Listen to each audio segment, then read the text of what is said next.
With available Honda Vac, it always bats cleanup. Welcome to the Twin Cities, Minneapolis, St. Paul, Minnesota. We are at Target Field for Game 2 of this 4-game series between the Minnesota Twins and the Toronto Blue Jays. It is big, sexy night. That means Bartolo Colon is going to the mound tonight. He will make his 525th career start. And tonight, part of the promotion was giving away that big, sexy T-shirt. He's got his number 40 on the back, and that was a nickname that he picked up with the Mets, and it has stayed with him, and I think it's very appropriate. Big section for Big Sexy. He is 44 years old. He's in his 20th season in major leagues, and he has been a terrific ambassador for baseball no matter where he has played. The Twins won in 10 innings last night, 3-2, walk-off home run by Byron Buxton. They are hot. They've had consecutive games won with walk-off home runs in the extra innings. Let's take a look at the lineup for John Gibbons' Blue Jays. Richard Urania was not in the original lineup. He is leading off tonight. Justin Smoke against Colon, 8 for 25, including 3 hits the last time he faced him at Rogers Center. And Jose Bautista has always hit well against the Minnesota Twins. He's got a .312 career average with 24 home runs, and he has added 14 home runs in this ballpark. Well, you mentioned it's big sexy night here in Minnesota, and the Twins are looking for something big from Bartolo Colon tonight. He had his worst outing as a Twin the last time out, lasting just an inning and 2/3. That was at Kansas City. He gave up 6 runs on 6 hits. That dropped Colon's record to 4-4 with an ERA of about 4.5 since joining the Twins in mid-July. This is the 29th time he's facing the Blue Jays in his career. He's 12-6, including a 2-0 record this season in 2 starts. 525th career start, like Buck said. That puts him right behind Jack Morris, 28th all-time in all-time starts. Defense up the middle. Chris Jimenez, Polanco, and Dozier at the double play combination. Byron Buxton's in center, and Joe Mauer, former Gold Glove catcher, is at first. He's got a good chance of winning a Gold Glove over at first base. He and Miguel Cabrera, the only first basemen in the American League who are everyday players to commit only 1 error. He is in line for a Gold Glove. He's got a .999 fielding percentage at first base this season. Here's the first pitch of the game. It is in there for a strike, and we are underway. Richard Urania, we mentioned he was not in the original lineup. Darwin Barney was starting tonight, but Barney was taken ill, and he has been scratched from this lineup. Now, it's no mystery what you're going to get from Bartolo Colon. He's going to throw you a fastball. Yeah, and he's going to locate it. He's got outstanding command and control with that fastball. He can cut it if he wants to. He can take a little something off of it. And there's another one. It's just 91 miles an hour. When he first came up, it was almost 100 miles an hour. He was a power pitcher. Now he's got to be able to locate that fastball. Well, he knows the value of location. He's not panicking because the radar readings are down. He just keeps throwing that fastball. Pushed him back with an inside fastball, just 87 miles an hour. He'll go back and forth with the velocity, adding and subtracting all night long. Last night, Barrios struck out Urania twice with breaking balls. You're not going to get many breaking balls tonight from Colon. With a deep drive to right, Max Kepler is back on the warning track. He's got room just shy of the wall in right. Urania gave it a ride, but it dies in the right fielder's glove, 1 away. Well, again, you're going to get a lot of fastballs from Colon. In fact, he's got the highest percentage in Major League Baseball. Lance Lynn is on that list. Trevor Williams from the Pittsburgh Pirates on that list, and our own Jay Happ is on that list.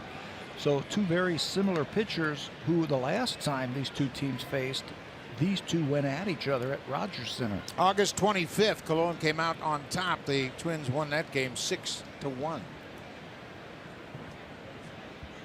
He was as relaxed then as he is tonight.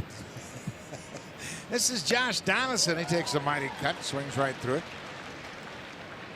Donaldson against Colon just 2 for 11. But against the Twins since 2015, he's got 12 homers and 26 RBIs.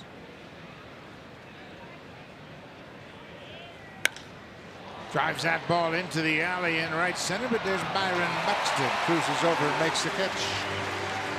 So that'll bring up Justin Smoke, and he was the hero for a short time last night, bottom of the ninth. Got a breaking ball from Matt Belisle, and this down and into lefties is exactly where home run hitters once want it. Smoke got the pitch to his liking, and he absolutely crushed that ball to right field. That gives him 38 home runs. He needs 2 more home runs to become the first switch hitter since Carlos Beltran and Lance Berkman hit 40 home runs in a season. Of course, that was in the top of the ninth last night. His 11th home run in the ninth inning or later this season. If you think that's a lot, you're right. That's the most in Major League history for one season to have 11 home runs in the ninth inning or later. And Justin Smoke stands alone in that regard. Think about that too. When he is hitting those, who are you facing in the ninth inning or later? Closers. Closers in their best that they have to offer. That's 5 more home runs than anybody else has hit in the majors this year from the ninth inning on.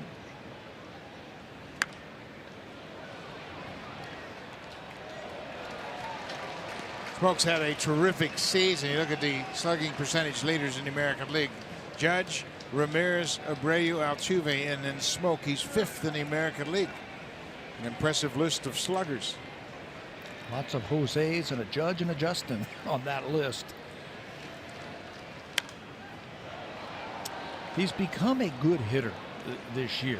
We've watched him for the last couple of seasons, and you always could throw fastballs up to him, and Smokey would strike out, or breaking ball, he was a little bit antsy. This year, he's got a plan, and he waits for that pitcher to come into his zone, and then he lets it go. He doesn't go out and chase pitches outside the strike zone. 1 ball and 2 strikes. Drives that one to left. But there's Rosario. He's going to make the catch. Easy inning for Bartolo Colon. 3 up, 3 down, no problem. When we come back to Minneapolis, Jay Happ will take the mound against the top of the order.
Player, and now he's in his 4th season as the manager of the Minnesota Twins. He's done a terrific job with this young ball club this season. Let's take a look at their lineup tonight. Brian Dozier's at the top of the order, and he's had good numbers against Jay Happ. He's 4 for 12 with a couple of home runs. He's a high fastball hitter, and Happ, like Colon, throws a lot of fastballs and then down in the 5th spot. Byron Buxton, Blue Jays can't figure out how to get him out.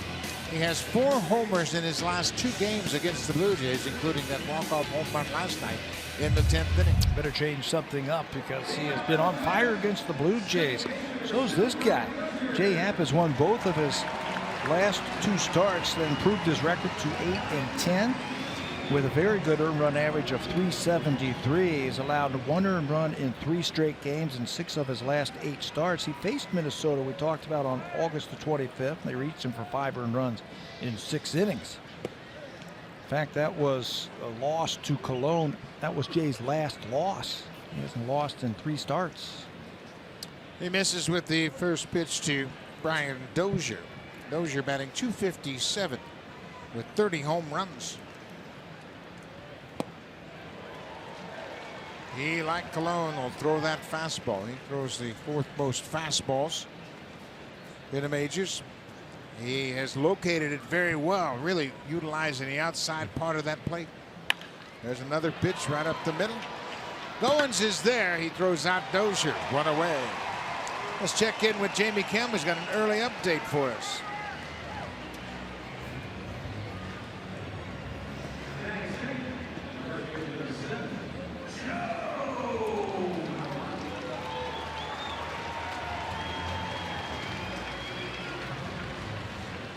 You know what? Jose Ramirez is making a very strong case for an MVP award. The things he has done, not only through this streak, but for the season, been incredible. His power has been remarkable for a man that's not that big. I was surprised and shocked when I saw that he was leading the American League in extra base hits. Hustled up to a double yesterday to be a game winner that, well, ended up helping him win that ball game yesterday. There's Joe Mauer. He pulls it towards second base. Goins is there. 2 quick outs for Happ. Let's take a look at the defense.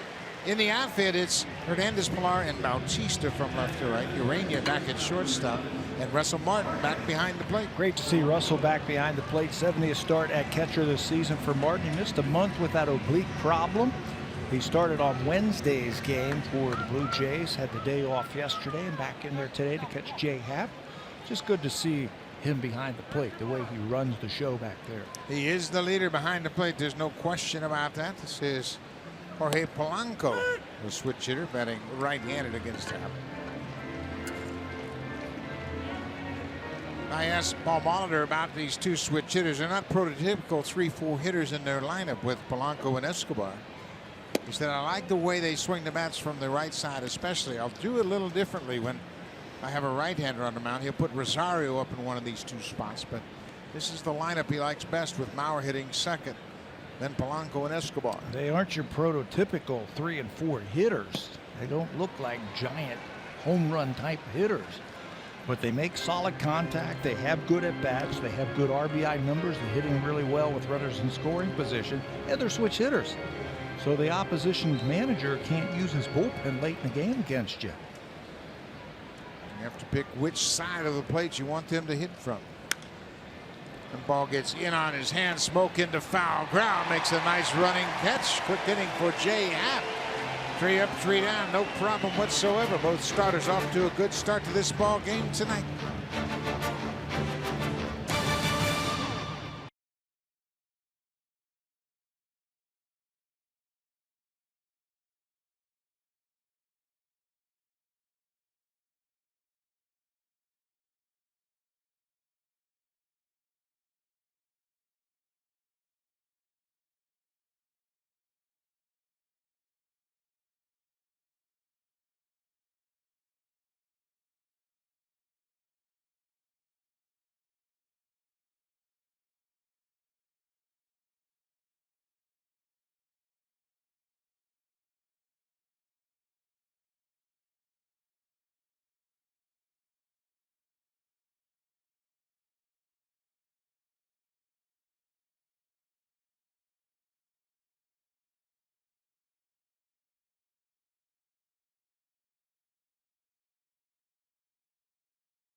On Bartolo Colon, essentially using one pitch throughout his career. That fastball that he uses about 83% of the time. That's the most in the majors. And in comparison, Jay Happ uses his heater 70% of the time. He's 5th in the big leagues. And, you know, I spoke to Twins manager Paul Molitor, who told me that it's really hard to imagine that a guy throwing 85 miles per hour can get by with just a single pitch, but he just has a knack of using all quadrants of the strike zone. And at 44 years old, you can tell he's still having fun doing it. When the Twins acquired Colon, Molitor told me he was quick to ask his new starter whether he remembered facing him in his career, to which Colon replied, quote, "Remember, I broke a couple of your bats." So, Buck, apparently Colon's got a pretty good memory as well. Well, if he doesn't, he knew the right thing to say. Don't know if it's true or not, but it worked. So here is Jose Bautista leading things off against Colon. Jose 6 for 21 against Bartolo. He's got a home run for his career. 22 homers, 58 RBIs. There's a big swing and a miss. He took something off 80 miles an hour. Back and forth, back and forth. They do that with the fastball. Throw occasional breaking ball, but not very often. Yeah, just an occasional one. He'll move the ball around that strike zone with that fastball. Fly ball to right. Boy, I tell you what. During batting practice, those balls are several rows deep in the seats, but once the game starts, this ballpark becomes awfully big. Yeah, just like yesterday, we saw a lot of home runs hit in batting practice, like the ball was jumping, and then once the game started, those fly balls were just cans of corn into the outfield. And Colon will pitch to that. He'll keep the ball away from these right-handed hitters. Say, hey, you want to hit it to center or right? Go ahead. 4 batters, 4 fly ball outs. One thing that I'm really impressed with Colon, now that he is a little bit older, a lot different pitcher than he was when he first came up. He's a lot older. Well, just 20 years, right? Anyway, in that start against the Blue Jays, he would throw a fastball, 90 miles an hour, 88 miles an hour. But then when he really needed an out, when he really got deeper in that ball game, in the 5th inning and 6th inning, he was able to reach back for a little something extra, give you a little vintage Colon. Remember seeing some 93s and some 94s in that last inning? Yeah, he can't reach back for that for the entire game, so he will save it from time to time and just say, okay, I need one right here. Pitching against Kendrys Morales. Morales, he's just 4 for 24 against Colon. They bang heads quite a while against one another. A ball and 2 strikes. Another fly ball. A routine fly ball. Twilight here in Minneapolis. Looked like Rosario took a little bit extra time to locate that ball, make sure he stayed focused on it. 5 outs, all in the air. All fly ball outs. Blue Jays just missing it. Colon, 20 years in the major leagues is an impressive stat. So I went back today and I looked, well, how many players in history have played 20 years in the major leagues? I was surprised. There were 156 players who have played 20 seasons in the majors. 3 of them are in the ballpark tonight. In the ballpark. Little looper to left field. Rosario coming in. We'll have more on those 3 players when we come back. Pilar is retired. Colon breezes through the first 2 innings.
and enter the code MBJ6427 to earn My Blue Jays points just for watching tonight's broadcast. The entry box can be found on your My Blue Jays homepage. Don't forget, the code must be entered by 4 a.m. Buck. Thank you very much, Hazel. And we want to always recognize the great Blue Jays fans that show up here. And they have worn all their Blue Jays gear, and they're all over town. They're celebrating the Blue Jays being here for the 4-game series over the weekend, and they got a beautiful weekend as far as the weather goes. Eduardo Escobar against Jay Happ. Takes another pitch inside. Happ, a couple of ground balls and a pop foul through the first inning of work. Took something off that pitch. Jay's done a nice job of really utilizing his pitches, but he really sets everything up with his fastball strikes away.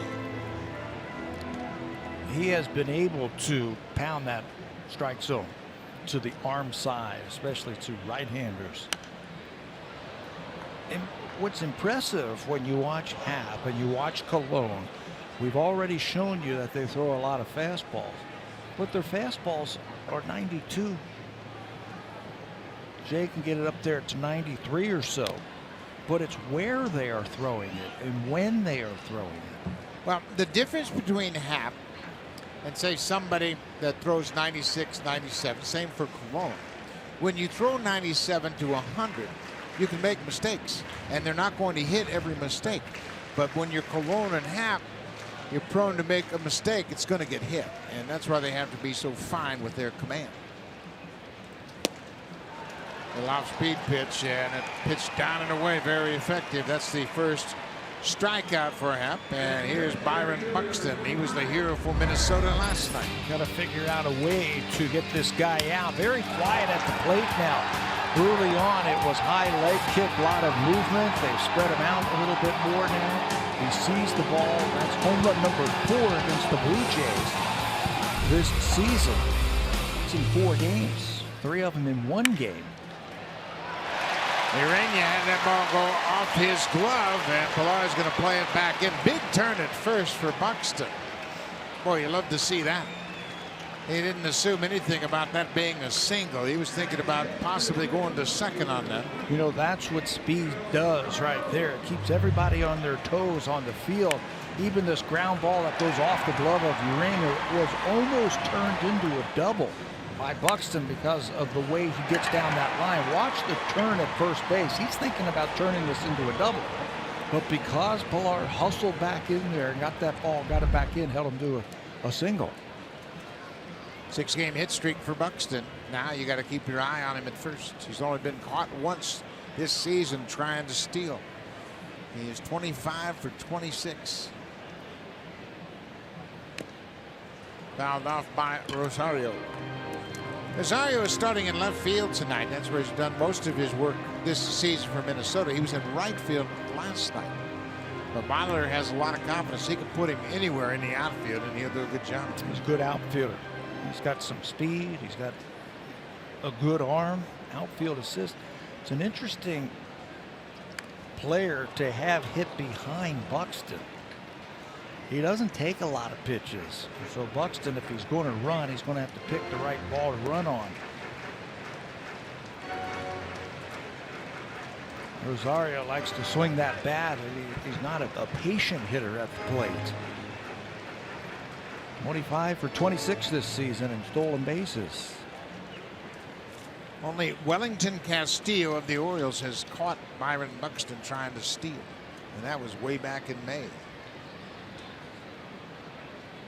He came up and hit Rosario before he left the batter's box. Well, we talk about this ball club having walk-off home runs. On Wednesday, it was Rosario. That's a 2-0 pitch right there. He got all of it. The only question was it going to stay fair? It did. It just wrapped around that foul pole. And the Minnesota Twins had an emotional, exciting win. Fly ball to center. Pilar going back. He's got room, makes the catch, and he'll get it back in. Buxton was breaking on the pitch. Rosario, like you said, he didn't take many pitches. He flies out deep to center for the second out. Excuse me, Buck. Buxton was in between. Should I go back and tag up and try to get into scoring position, or should I go halfway? You mentioned that he was going on the pitch. Pilar did the right thing, catching the ball and just flipping the ball back in as quick as possible, knowing that he might try and tag up. It's a heads-up play again by Pilar. Again, that's what speed does. It keeps everybody on their toes.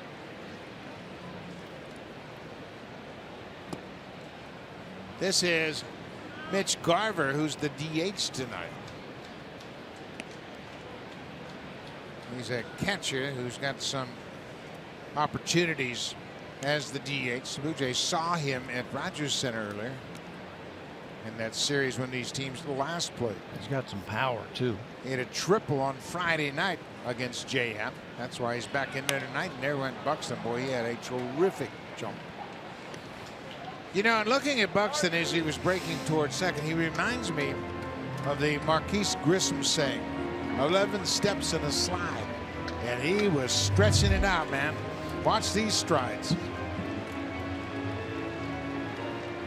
Grissom always said, I know I can steal a bag if I get 11 steps and a slide. Lou Brock had the same type of say. When you watch him, that stride looks like Devon White. Ground ball to third. Donaldson will throw across the diamond, and that'll do it. The Twins are done in their half of the second. Buxton gets the single and nothing more. No score after 2 complete here in Minnesota.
On everything that's going on in Cleveland, and obviously that's big news no matter what team you root for.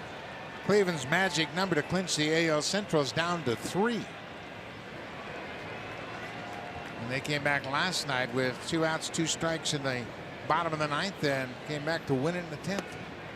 They had lost 56 of the previous 58 games in which they had trailed going into the 9th inning. So they had a dramatic comeback last night, and that place was rocking after they won. You know who else came back for him? Andrew Miller. Yeah. Yeesh. Pitched in that ball game last night as well. So Cologne, 6 up, 6 down, all outs recorded on fly balls, working to Russell Martin. Not a whole lot of problems throwing strikes. Well, we told you he had a tough time in his last outing. Just an inning and 2/3 versus Kansas City, the shortest outing of the season for Cologne. Just threw 32 pitches in that game.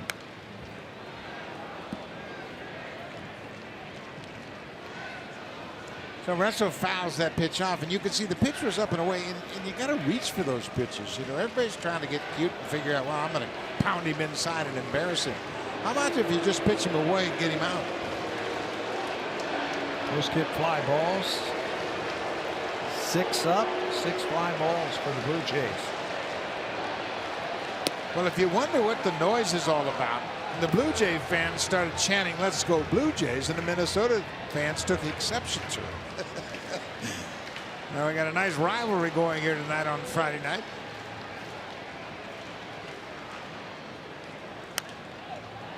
Another foul out of play.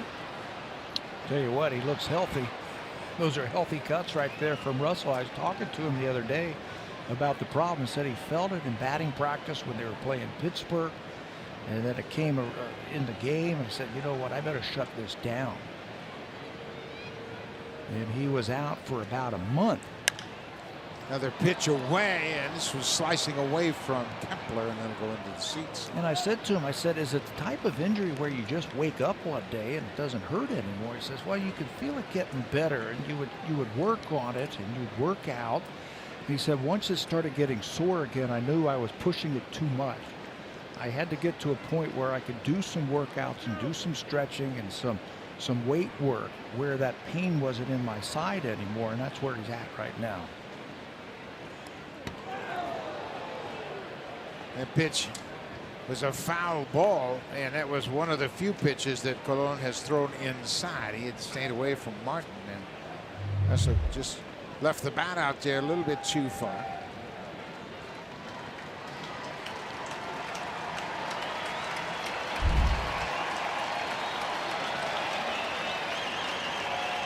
Full count. Russell Martin leading off the top of the third. Right back to the mound.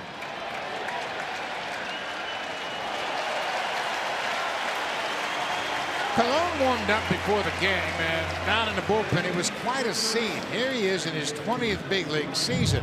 They got a lot of young players on his team, and look at that scene down there. All of the relief pitchers watching every pitch as he warmed up. Look at where their eyes are.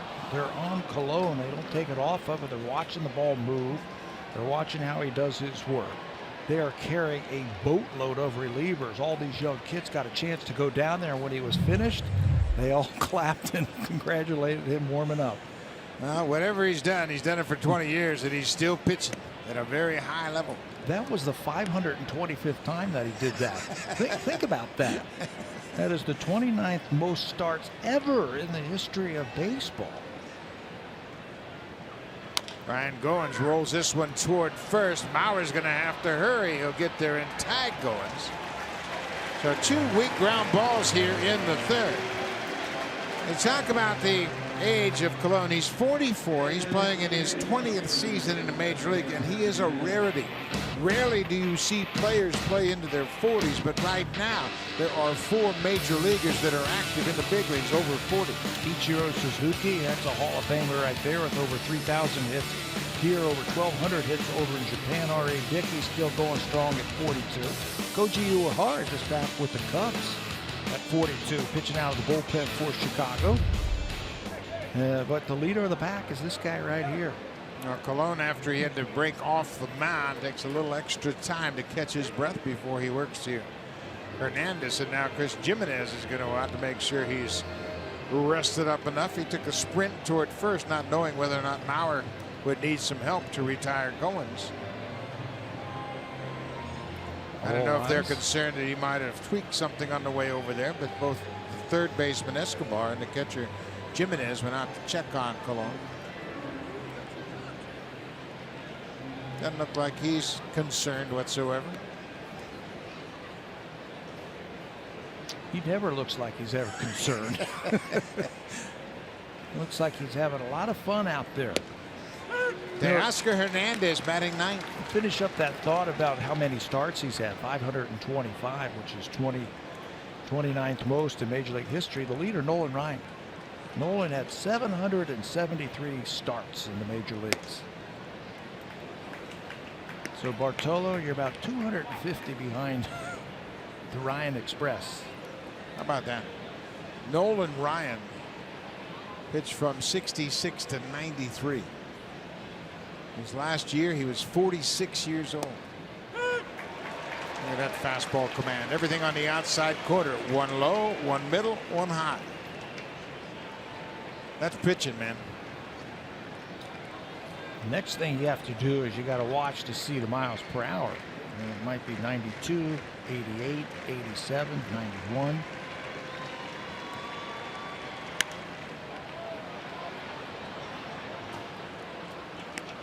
Nolan Ryan, we mentioned he pitched until he was 46. That was 1993. He made 13 starts for the Texas Rangers, and then his arm didn't give out. His leg gave out. His legs just couldn't do it anymore. He won 324 games and lost 292 games. 27 years pitching in the major leagues. Well, you mentioned the limited number of players that have pitched 20 seasons. There have been 19,175 major league players. And what'd you say, 120? 156 players have played 20 or more seasons in the major leagues. Not just pitchers, players. Very small percentage. Here's the 2-2 to Hernandez. Another pitch that a batter's got to reach for. And we are fortunate enough to have 3 of them in the ballpark tonight. There are 3 players in the ballpark tonight that played 20 or more seasons in the majors. One of them, of course, is on the mound, Bartolo Colon. The other is broadcasting this game for the Minnesota Twins. It's Bert Blyleven, the Hall of Fame pitcher. And the third is the skipper of the Twins, Paul Molitor. There's a base hit outside as Hernandez stayed on it. That's the first base runner for the Blue Jays. A 2-out single. Let's check in with Jamie Kemble.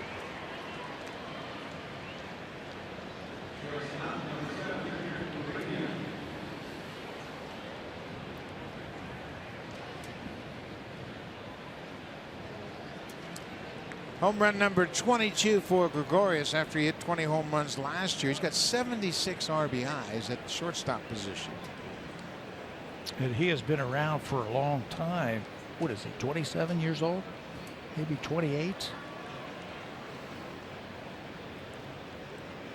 Back to the top of the order.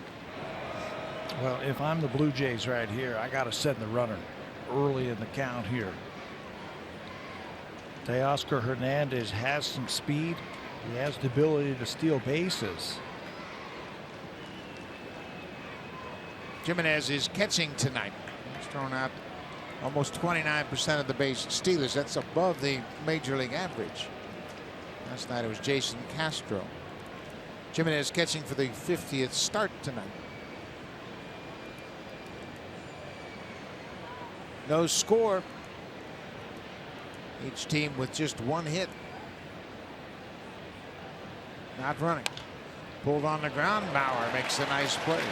That'll end the inning. So the Blue Jays finally get a base hit off Big Sexy. It is Big Sexy night here in Minneapolis. And a lot of fans have come out to participate. They've got their Big Sexy shirts on. And he is dealing.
Is back and better than ever. Watch every out-of-market regular season game live on over 400 supported devices. Plus, get a free subscription to At Bat Premium, the #1 app for live baseball.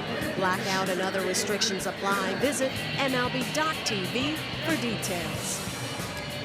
A crowd on hand here tonight at Target Field as these two teams are playing a 4-game series. Twins won last night in 10 innings, 3-2. Dylan G picked up the win. Luis Santos took the loss. Jay Happ deals to Chris Jimenez, the catcher. Jimenez, 34 years old.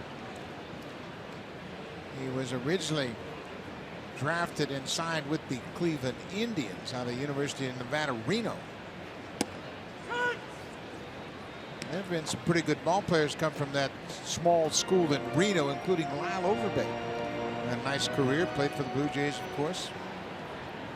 The last player to hit into a triple play before Kevin Pillar did last week.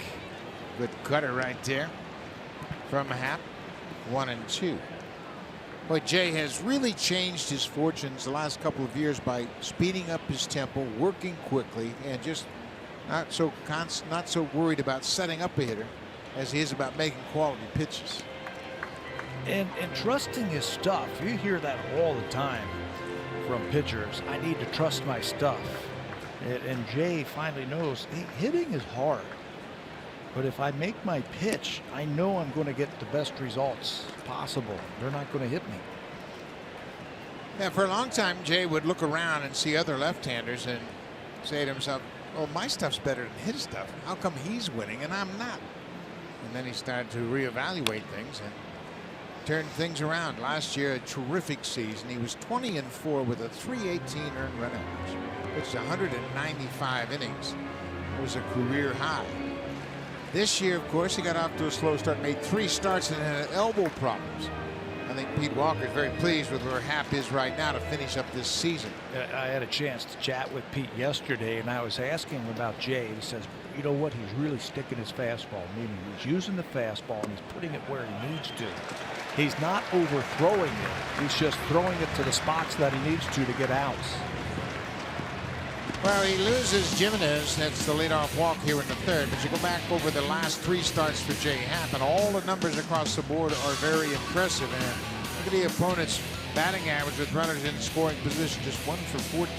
And what does that tell you? It tells you that in those pressure-packed situations and those times in the ball game, he's able to slow the game down and execute pitches, get the outs, and make the pitch that he needs to get out of it. 4 times this year, he's had at least 9 strikeouts in a game. So if he knows that he can go for strikeouts like he did in his last outing against Detroit, he had 9 of them against the Tigers and just 1 earned run. Just 1 so far tonight, but he's going to take what the Minnesota Twins are. They're not a team that strikes out a lot. This is Max Kepler, the right fielder, is batting 9th in this lineup against the lefty Jay Happ. And he gets a base hit.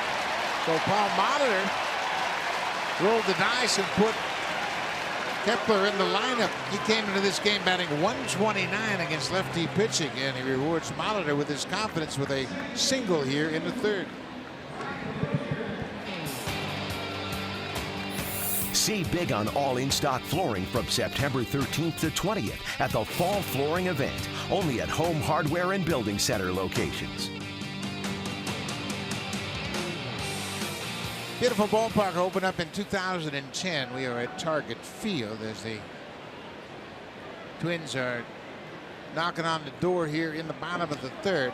Jimenez led it off with a walk. Kepler followed him with a single. And now back to the top of the order for the leadoff man, second baseman Brian Dozier. Dozier grounded out to second his first time up. Jay comes right back in and pounds that fastball inside to Dozier. He likes that fastball.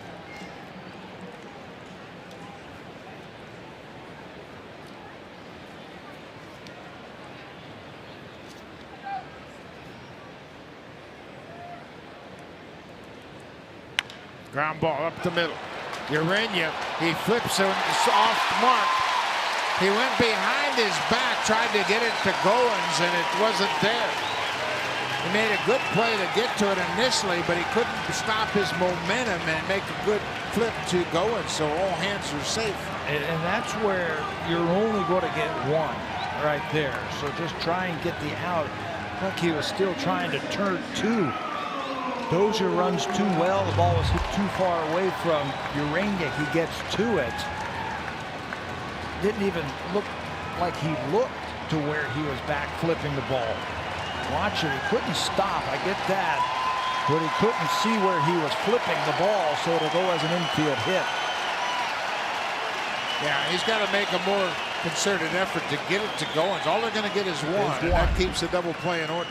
Now the bases are loaded for Joe Mauer. But Happ continues to pound that strike zone.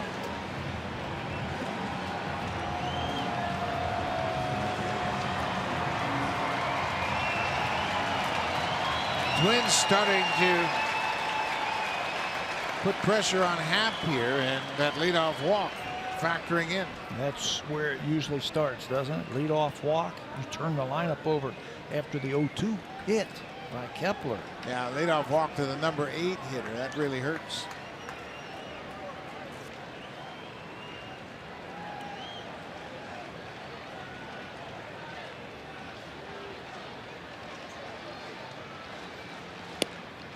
Oh, 0-2. Mauer's never been a real aggressive swinger. He'll take a lot of pitches. He rarely swings at the first pitch. See his numbers with the bases loaded. 369 with 3 grand slams. Well, this is where he gets dangerous with 2 strikes because he really shuts off right field. Thinks about shooting the ball more towards left field. He's one of those left-handed batters who can take the ball right out of the mitt of a catcher. Wait as long as possible and just flick his wrist at the ball. Give you an idea how good he is with 2 strikes. This season he's hitting .268, almost 100 points higher than the rest of the league. With 3 home runs, 2 strikes. And he only has 6 home runs.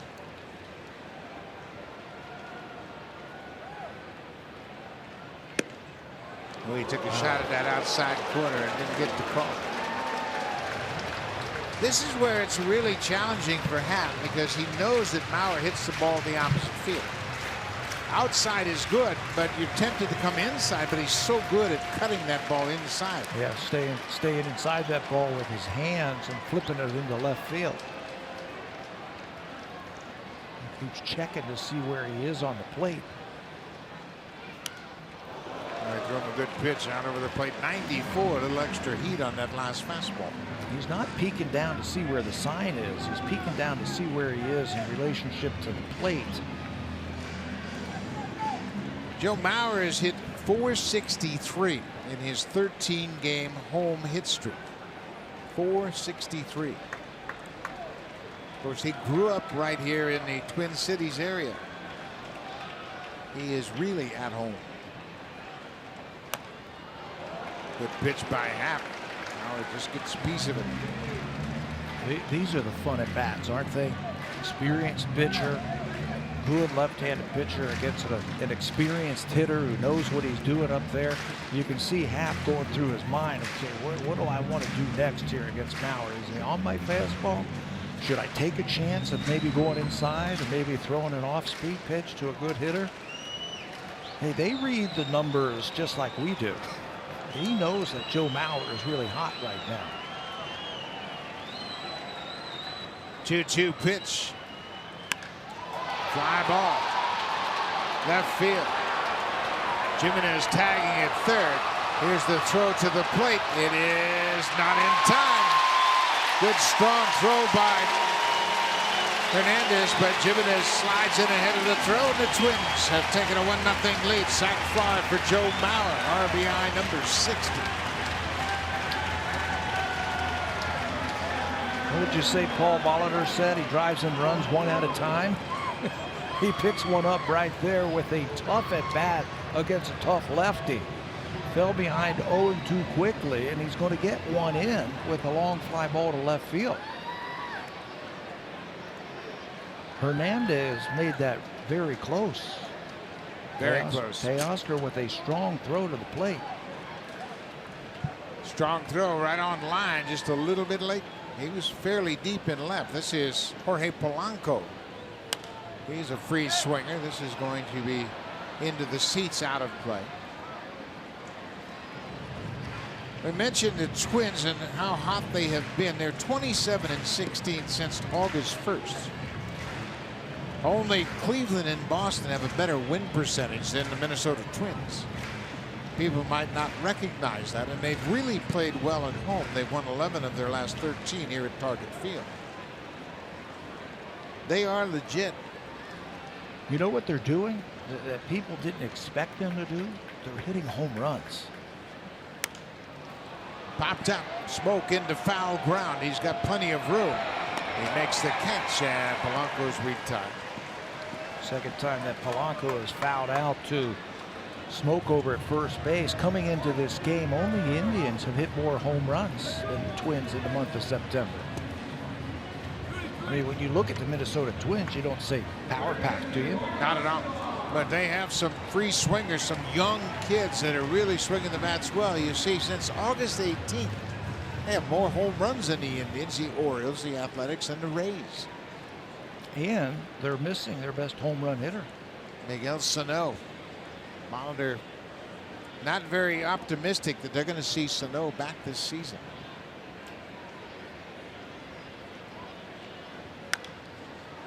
Escobar cuts on the first pitch and fouls it out of play. Remember, Sano had Tommy John surgery a couple of years ago as a third baseman, and he's a little bit guarded, and he's not too sure. He doesn't want this stress reaction on his shin to get worse and develop into a full-blown fracture. He fouled a ball off of his shin. He hasn't played since. He tried running. He said he's about 75% right now. They were hoping that in this series they would get him back to maybe DH at some point in this series, but he's not running like he can.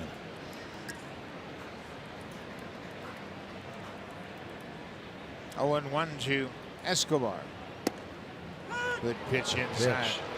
Good job by Russell Martin. They have established a way early in this game, and then he picks a good time to bust one in. So now Escobar, he's between a rock and a hard place. He's in the hole 0-2 and doesn't know if they're going in or out. These right-handed batters have not pulled the ball, his fastball tonight. They've been late on his fastball. Oh, what a good job by Happ. He minimizes the damage. The bases were loaded, and all they get is a sac fly RBI. So we go to the fourth. Minnesota has a 1-0 lead. Donaldson, Smoke, and Bautista when we come back.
Homer last night. Smoke now 2 homers shy of becoming the 9th player in franchise history to reach 40 in a season. And Smoke credits both his mental approach and physical routine for keeping his energy and being productive with just 2 weeks left to go in the season. Smoke told me as far as his approach, I feel like it's more mental than it is mechanics. He says physically, he's done a pretty good job sticking to a post-game routine.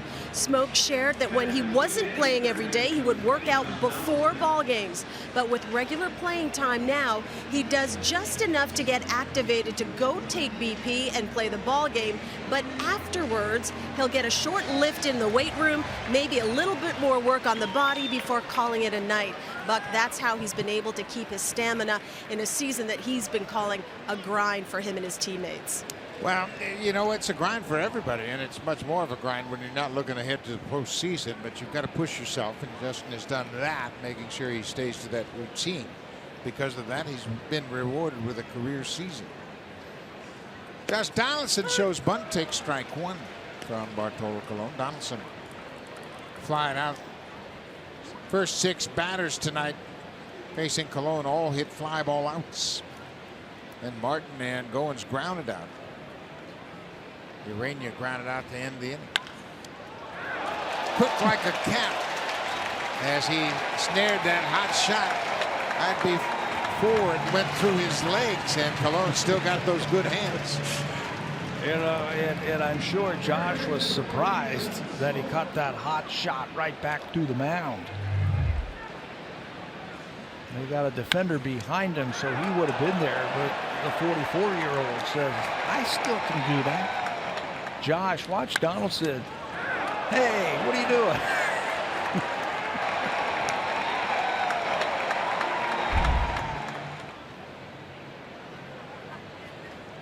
You got to admire this man for being so effective so late in his career. Justin Smokey had a good game against Colon the last time he faced him. He reached base all 4 times he came to the plate. He had 3 hits and a walk, including a home run. In fact, Smoke got the final hit off of Colon and knocked him out of the game in the bottom of the 7th inning, and Colon came over to first base to cover on the base hit to right, and Colon patted him on the back, said, hey, nice game. And then he walked off. Then and he was got another done.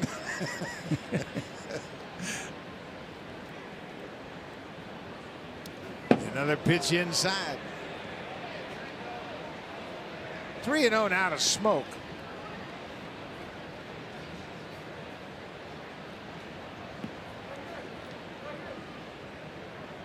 Well, you got to figure you're going to get a fastball right here. And I know Smokey doesn't swing a lot at 3-0 pitches. But if he's going to serve one up and you're feeling pretty good, let it go. See how far you can hit it. Off the plate, ball 4. First walk issued by Colon.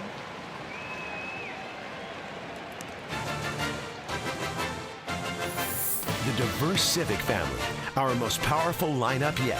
Honda, proud fan since 1977 and the official vehicle of the Toronto Blue Jays.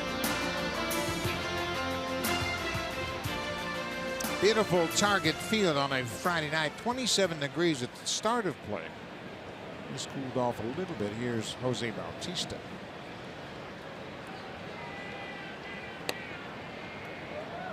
Colon wanted that pitch, but it was well off the plate outside. Jose, he flied out to right field to start the 2nd inning.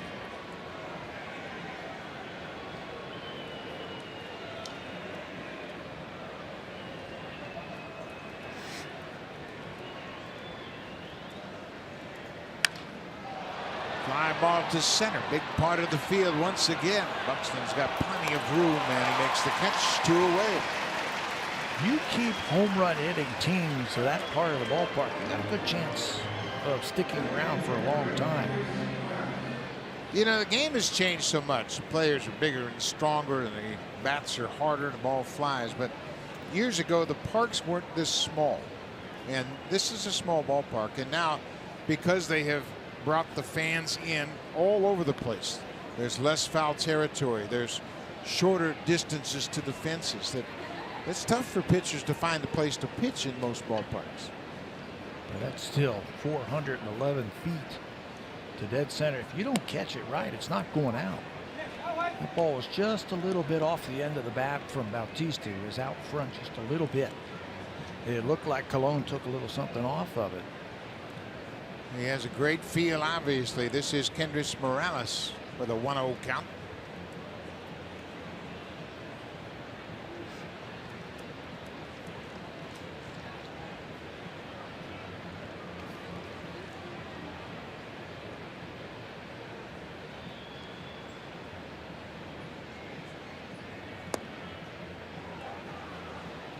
Just off the plate, 2-0.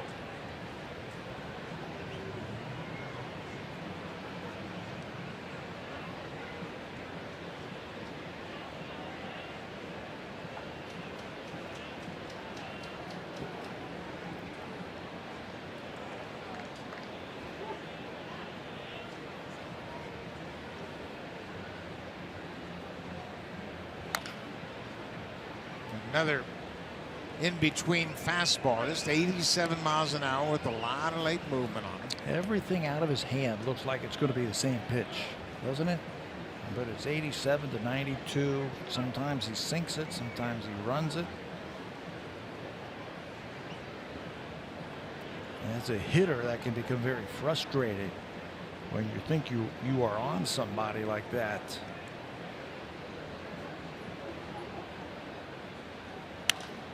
There's a fly ball to left.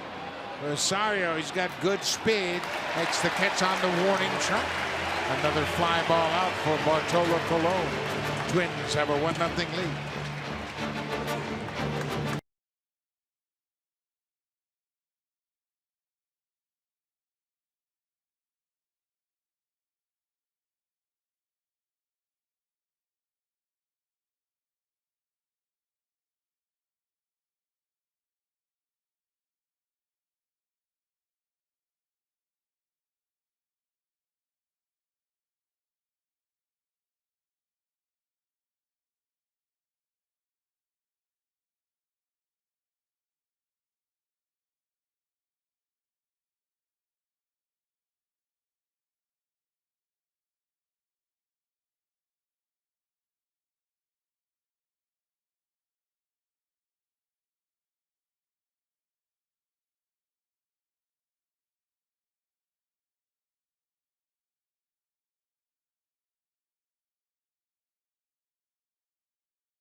Old. He's the shortstop, and he's had some good moments. He had a game-winning hit not long ago, but this was a tough play for a young shortstop. Yeah, he'll find out that he can only get one out here. Look like he's trying to be fancy and try to turn two. So at the end of that inning, Louis Rivera, the infield coach, got him down and said, hey, look, you know you can only get one out there. Go ahead and turn and just shovel the ball to second base. Let him get out of the way of the sliding runner. We'll take an out right there. But he's a talented player. He's got all the makings of a very good shortstop. The way he moves, the way he fields the ball, his hands, his arm. His arm's underrated. Yeah, he's got a very good arm. Yeah, I did not think he threw the ball as hard as he does across the diamond. And this month, I was talking to Louis back at Rogers Center, and I was asking him, what do you want to accomplish with Urania in the month of September? He goes, I want to just polish him up as a player. I think he needs to field through the baseball a little bit better. At times he'll catch the ball flat-footed and then have to crow hop and get into his throw. I want him at all to be one motion.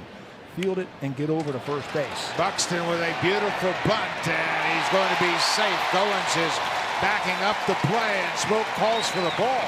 Buxton took a step towards second, but Jerry Meas, the umpire, said no intent to advance. That's the third bunt Buxton has had with Jay Happ on the mound. And now John Gibbons is going to come out and argue that Buxton took a step towards second. And that's why Smoke called for the ball from Goins. I think what Buxton did was really smart. He was thinking about it, but he kind of in basketball terms, we call that you come to a jump stop. And it looked like he came to a jump stop right at the foul line. And I think that's what Jerry Meals is telling him. He runs so well. He just got to get the ball down. And with his speed, he can beat it out. Watch the jump stop right there. He just, boom. Didn't really make a move towards second base. But he's been doing a lot of this lately with that great speed, those long strides. Finishes it. Boy, great call, Pat. He did that exactly, because you could see he was thinking about going to second, but then he caught himself. And John Gibbons returns after getting the explanation from Jerry Meals, the first base umpire. Folks, this is a especially talented young player, Brian Buxton. That's the third time he has bunted off Jay Happ in 2 starts. And you know, Pat, you've seen young players come to the big leagues, and a lot of them get caught up in power. I'll show you how much power I got. I'm going to hit a home run and really get your attention. But now we have seen him drop 3 bunt hits down. He's hit 4 home runs. He's stolen a couple places and made one of the best defensive catches we have seen this season. Remember the throw he made across from center field? He got it over the mound at the pitcher's mound from center field. Those 3 bunts, they all turned out to be base hits also. He beat every one of them out. Only Carlos Correa, the great shortstop for the Houston Astros, was drafted ahead of Byron Buxton. Eddie Rosario, he flied out to center field. His only time up. Buxton's on his way to second. Throw from Martin is high and not inside. For Buxton, that's 21 straight steals. 26 on the season. But he hasn't been caught since May 25th. Great jump. Not a lot that Russell can do. Just trying to get the ball down there as quickly as possible. And if it's lower, I still don't think he gets them. Great acceleration. The first step is explosive. That stolen base percentage that you were just talking about. He is now 26 for 27, the best in Twins history. Rosario drops down a bunt. This is the thing that's kind of interesting about the Twins as you look ahead to the postseason. They can hit home runs. They play good defense. They can steal bases, and they can bunt. All those things play very well in the postseason when you're facing tough pitchers. Small ball. You can create runs. I think teams take on the characteristics of their manager. Paul Molitor, the way they play the game is the way Molly played the game. Good, tough at-bats, power when you need it, stolen base when you need it, bunt when you need it. He was saying yesterday that he thought that they were going to win the game with a single, a stolen base, and a single. They won it with a walk-off home run. 2 nights in a row. Rosario did it on Wednesday. So breaking ball, and he strikes out. 1 out. Let's check in again with Jamie Campbell.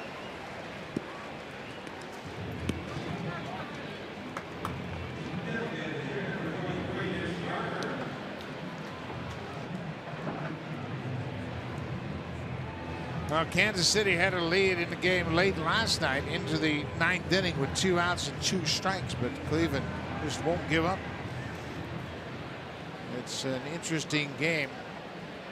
Mason Vargas on the mound for Kansas City. Trevor Bauer out of the game. Joe Smith has come in, and now it's Olson, the lefty. Now that Rosario has struck out, Buxton's still at second base. Not a bad time to see if he tries to steal. Again, trying to get to third base with less than 2 outs, so you got to keep them close. Ryan Goins has shortened up near the bag at second, trying to keep an eye on Buxton. Not running here, outside. This is Mitch Garver, the DH.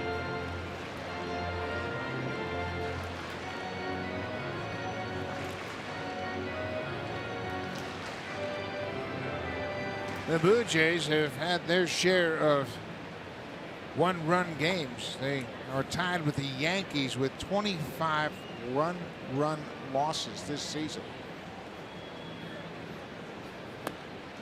The Phillies have lost 35 such games. The Cardinals have lost 27, but the Yankees and the Blue Jays are tied for the lead in that department in the American League. Puts pressure on everybody, doesn't it? Make the pitch, get the base hit, make the play in the field. They are used to it. They've been through a lot this year in those 1-run games. 3-0. There's a strike. Mentioned Garver had a triple against Jay Happ back on the 25th of August in that Happ-Cologne matchup at Rogers Center. He tripled and scored on a sac fly by Max Kepler.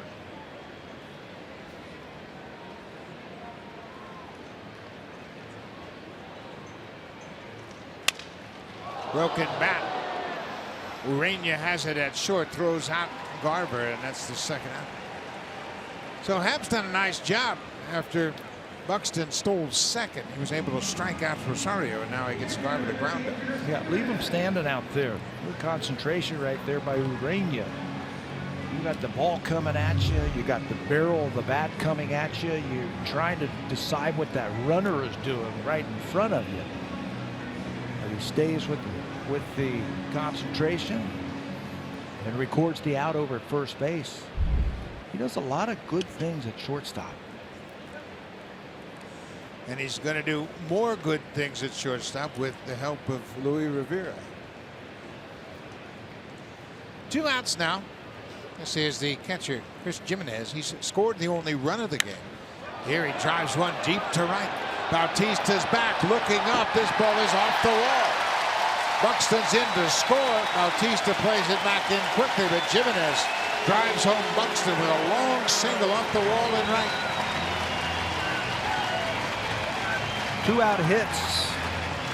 The managers love it when you can do it. Paul Molitor's going to enjoy that. Runner at second base. He was out there. 2 outs. And Jimenez is going to score with a fly ball to right field. Bautista goes back and he's going to play it off the wall and hold him to a single.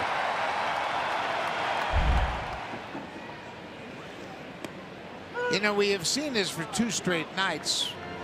The ball players come out and take batting practice and they make an assessment how the ball's flying. And it was flying early in the evening during BP, but it hasn't carried the same during the games for 2 straight nights. Not at all. That might have been a ball that Bautista would have had a shot to catch, but he made a quick assessment and might have made that assessment on what happened during batting practice. That happened yesterday. Rosario was in right field for Minnesota and gave up on a ball that hit right on the padding. Smoke will take the hot shot, and Kepler's retired. That ends the inning, but Minnesota gets another run. Chris Jimenez has scored a run and driven one in. Minnesota has a 2-0 lead. Now time for a Blue Jay Central update. Here's Jamie Campbell with Greg Zahn in the Samsung broadcast studio.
And the Leafs face off against Dion Phaneuf and the Senators. A preseason matchup for you Monday right here on Sportsnet, 7:30 Eastern, 4:30 Pacific time. Buck.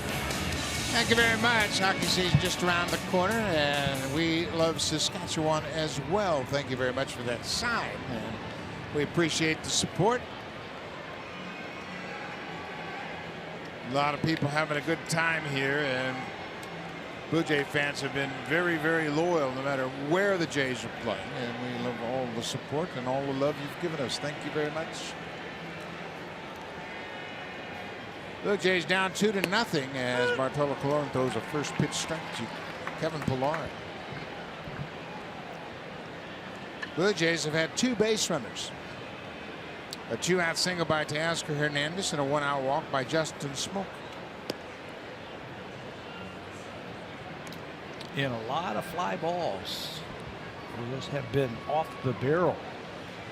He's been able to keep the Blue Jays off balance with his pitches, and he's been able to stay out of the middle of the strike zone. There's a drive to left field, and this one's going to go. Kevin Pillar. Home run number 16 for Pillar. And it really sounded like he got in on him a little bit, but he's still strong enough to muscle it over the wall in left, and it cuts the lead right in half. And gets the Blue Jay fans fired up. Colon has the ability to sink the ball when he needs to. It very rarely goes inside unless he's going to try and run that ball in on the hands of those right-handed batters. But he missed his spot, and Pillar has been swinging a hot bat lately. Got to it. Kevin Pillar, his 16th home run. He now has 42 RBIs, and it's a 2-1 ball game. He pulls his hands in, and that allows the barrel of the bat to get through. That's how you quicken it up just a little bit on inside pitches. Watch the ball run inside, but he can just get those hands through quickly and turn on it. He knew he got it. Deep to left field. Cuts into the lead. Kevin, in his last 28 games before this game, has hit .320. Buxton's on the run. He's not going to get this one. It's off the wall. Kepler is there to back him up. Martin will stop at second with a long double off the wall in deep right center. Russell going the other way. Picks up his 8th double of the season. So home run double for the Blue Jays here in the 5th.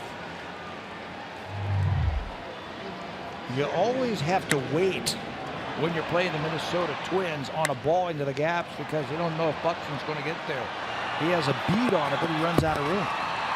Ball's hit too far and too hard by Russell as he picks up an extra base hit. So Martin's at second with nobody out. Ryan Goins, the batter. He pulled one to first base and grounded out his first time up. Blue Jays starting to square up Colon. Goins bunts it, but foul for third. Again, the rival fans starting to heat up the chance one again. Ryan has been good all season long, producing clutch hits.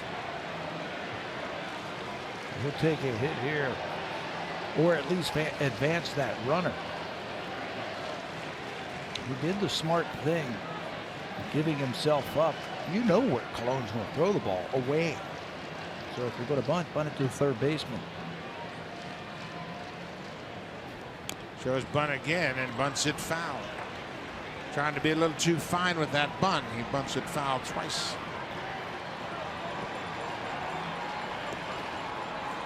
So it's 0-2 on Goins. A run in on Kevin Pillar's 16th home run of the season.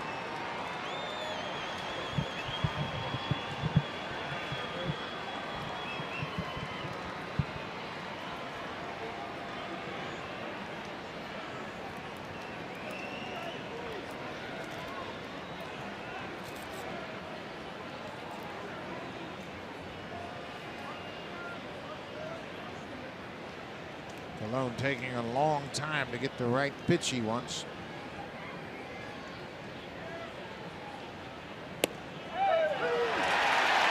Goins was going to bunt with 2 strikes and takes it called strike 3. Home plate umpire Ryan Blakely, a little bit of a hesitation call. He had a second thought about it. Looked at it first, said no, and then he thought about it, calls him out. Look, did that ball have a little cut to it? It looked like it moved at the end. And that's how it was able to catch the outside corner. Looked like he might have cut it. It had some late movement. John Gibbons asking Goins about that at bat. Colon picks a good time to get his first strikeout. The man at second base and nobody else, and going strikes out looking. Teoscar Hernandez had a base hit through the right side of the infield, and now the defense has straightened up on him. They had 3 infielders on the left side of the infield for his first at bat. Not the case this time.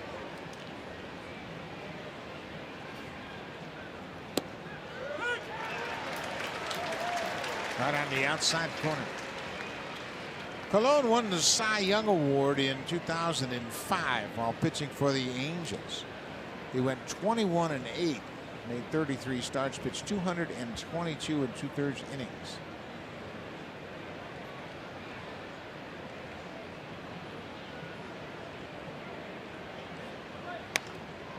Breaking ball, and Hernandez knows Colon's going to stay away from him. He was able to get to that breaking ball. You just don't see many of those from Colon. Nope, you don't.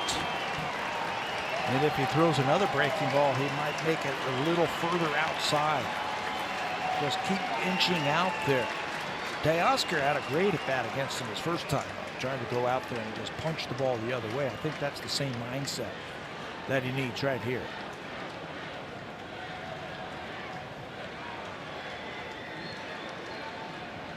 Oh, 2. High pop up, shallow left field. Rosario coming in, and he makes the play. 2 down.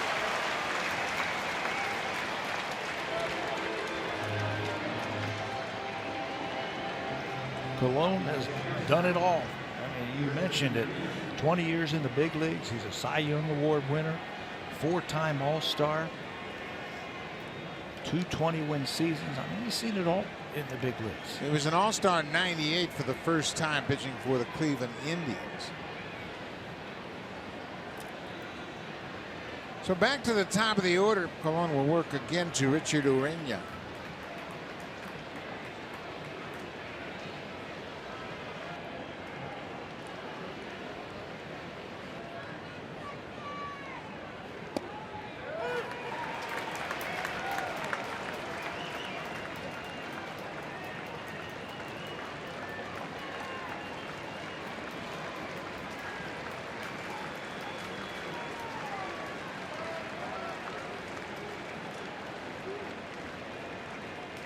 Oh, 1.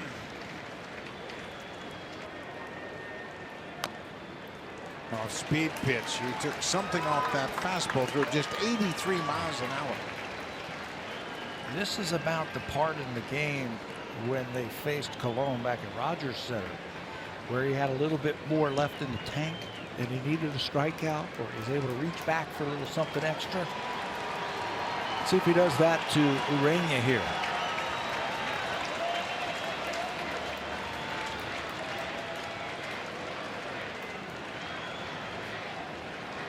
Oh, 2.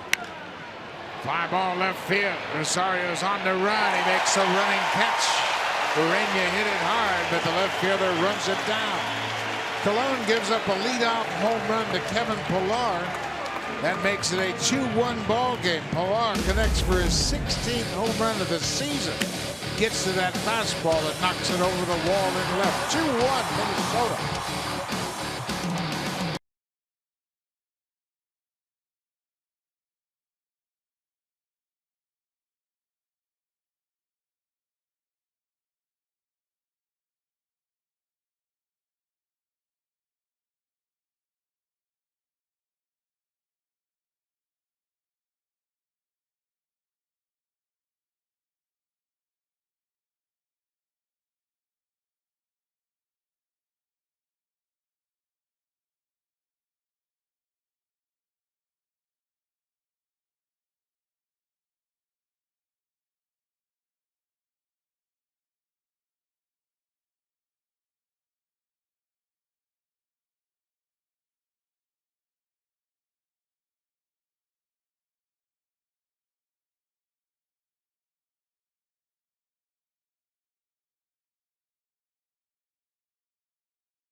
big summer for Dennis Shapovalov, as he has really made a name for himself in the world of tennis, and that's all great Davis Cup action, so make sure you check that out as well.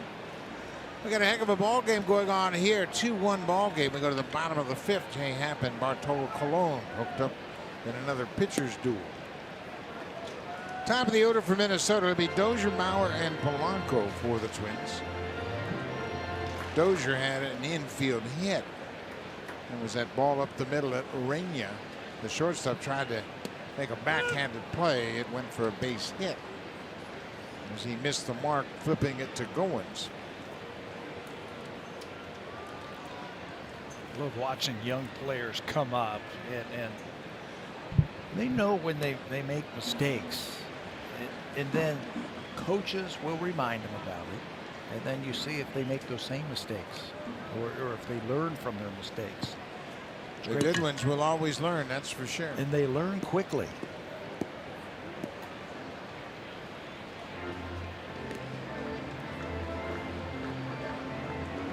Russell Martin did not play in the game last night after coming back and playing in the previous night. Right off the disabled list. He missed over a month with that strained oblique injury. Dozier takes one just off the plate inside. Full count to Dozier, leading off the bottom of the fifth. Joe Mauer will be next.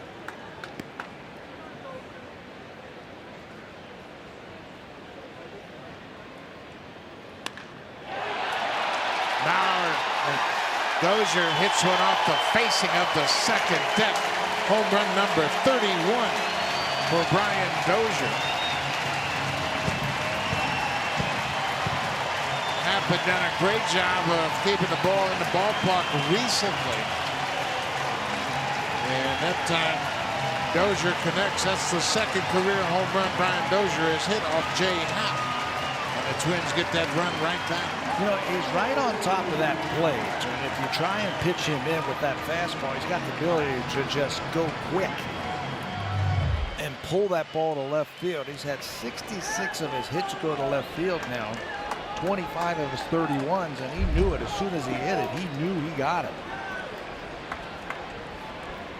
So it's a 3-1 ball game. Here's Joe Mauer. He had a sac fly his last time up. For Mauer, 60 RBIs now.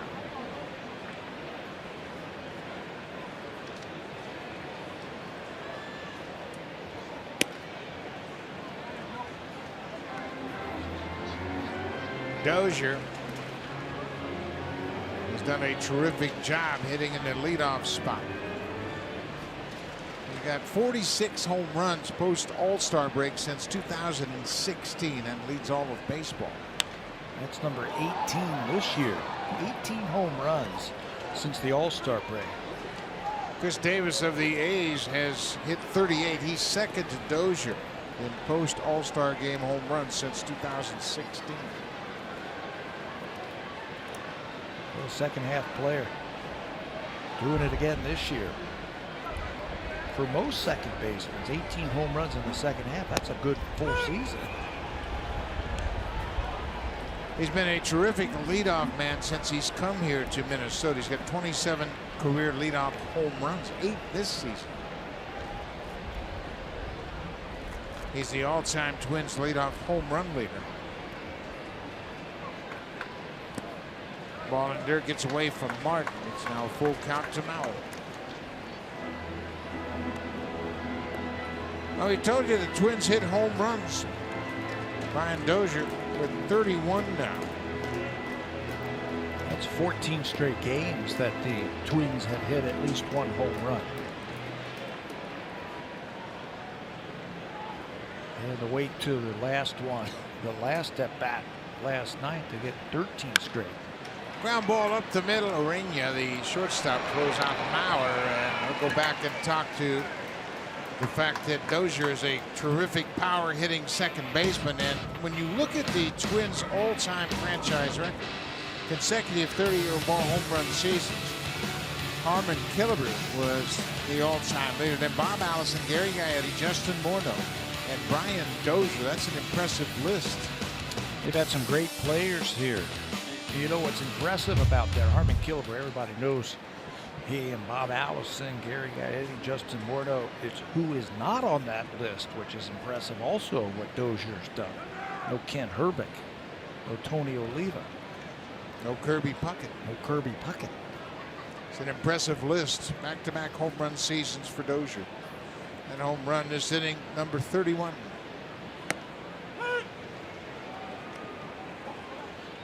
Polanco takes a first pitch strike.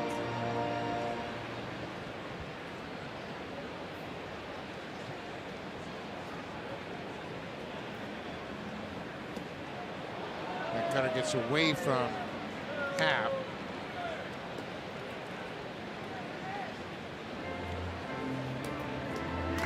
That's okay though. Move his feet just a little bit. Polanco has popped up twice to the first baseman. Happ trying to move him off the plate. Fly ball is center. Pillar's got plenty of room out there. It's 2 away.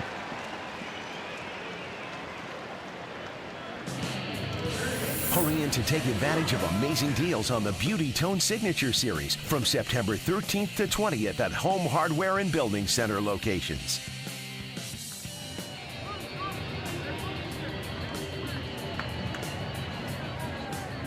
They are in the Twin Cities, and the Twins have taken a 3-1 lead against Jay Happ.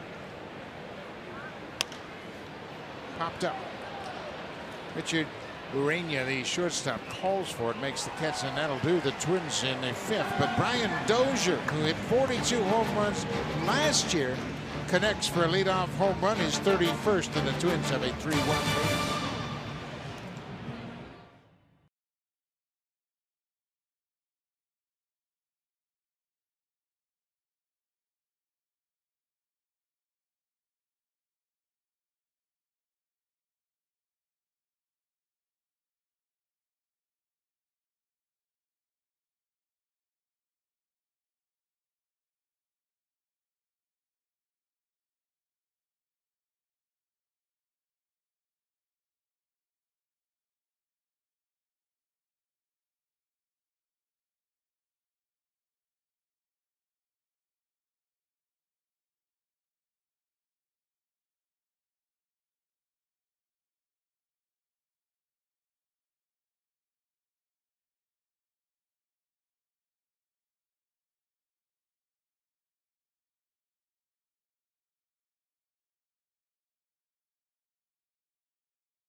In 2002. In fact, he's the last Expo still playing baseball. That's a shot of him in 2002. He played with Michael Barrett, Andres Galarraga, Jose Vidro, Orlando Cabrera, Brad Wilkerson, and Vladdy Guerrero. And Colon was on that team, and he had a pretty good first half of the season. He was 10-4 with the Indians before they traded him to Montreal, where he went 10-4. Finished up that season 20-8 with a .293 earned run average. He became only the second pitcher in Major League history to win at least 10 games in each league in the same season. So 10 wins with the Indians, 10 wins with the Expos. After that season in Montreal, he became a free agent and signed with the Anaheim Angels. And he played there and, of course, won that Cy Young Award with the Angels in 2005. And I remember when the Indians had to trade him. He was getting close to free agency, and they did not want to get nothing in return for Cologne. So they traded him to the Montreal Expos and got 3 really good players from their farm system. Cliff Lee, Brandon Phillips, Brady Sizemore, and they got Lee Stevens as well. Brandon Phillips is still playing, and he is with the Angels now. Grady Sizemore had some big seasons for the Indians. And Cliff Lee, I mean, Cy Young Award winner, everything else.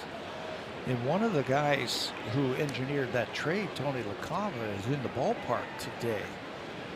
Saw him around the batting cage. He is now with the Blue Jays. He was with the Expos and had just gone to the Indians. And when they orchestrated that trade, they said, "Hey, Tony, you know, tell us some of the better players in the Expos organization." Donaldson hits it high and deep. Get up, ball. Get up and get out of here. Gone. Josh Donaldson. His 26th home run. And the Blue Jays have connected for a couple of solo homers against Cologne, and once again, it's a one-run game. Each time Cologne has gone inside to the right-hander, they've taken him deep to left field. He just hasn't been able to run that fastball even far enough. Blue Jays ready for it. First it was Pilar last inning. Now it's Josh Donaldson with yet another home run against the Twins. He's been doing that with regularity. Remember, in his previous at bat, he had a hot shot that Cologne gloved. It was headed to center field, and then they had a couple of words together. These two were teammates in Oakland for a couple of years, Cologne and Donaldson.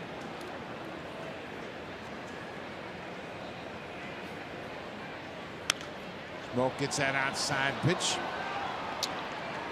That is now 15 home runs for Donaldson in his career versus the Twins in 38 games. Got to it, got enough of it to pull it into the second deck.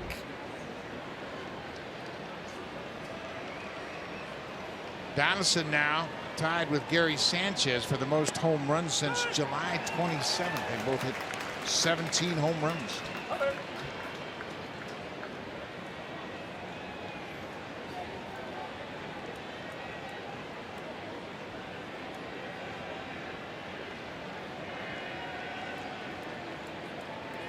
One and two to Smoke. Hit on the ground. Dozier bobbles it momentarily, but recovers in time to make the play on Smoke. Nice play by the second baseman. Well, he's playing a deep right field, if you will. In that shift position out in right field. So the ground ball, he's going to have to pick it off the grass. Infielders aren't really used to picking the ball off the grass, so he bobbles it momentarily as it pops out of his glove, but he catches it with the bare hand, and then it's got enough arm to throw Smoke out over at first base. Good play, one down. Jose Bautista is 0 for 2. To finish up on Donaldson in his home run, Josh in his first 59 games had 9 home runs. In his last 41 games, he's now hit 17. That reflects the impact of that calf injury early in the season. He just didn't have his legs underneath him. Bautista hits a high drive to right. Hepler has room, makes the catch on the warning track, and Bautista is retired.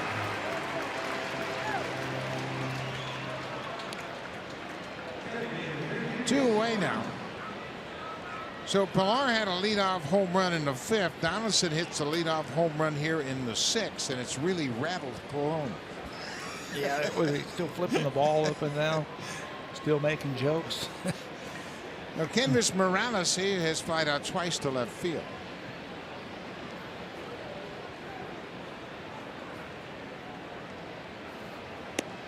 Morales has been one of the more productive hitters in the American League since the latter parts of August. He, Brayu, Matt Olson of Oakland, and Pujols all have 17 RBIs since August 28th.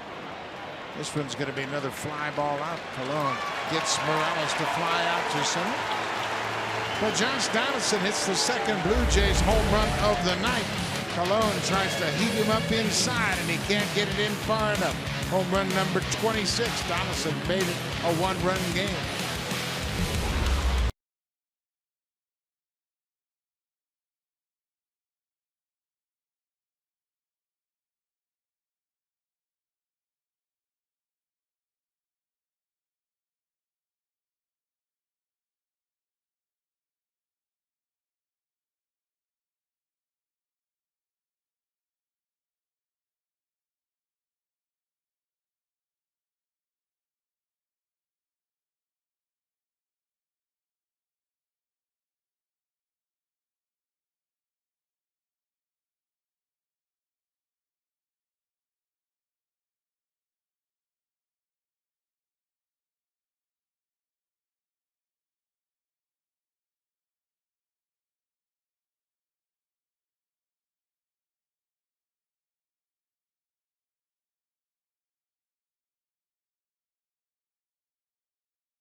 18th, Blue Jays Central presents my exclusive two-part interview with Marcus Stroman.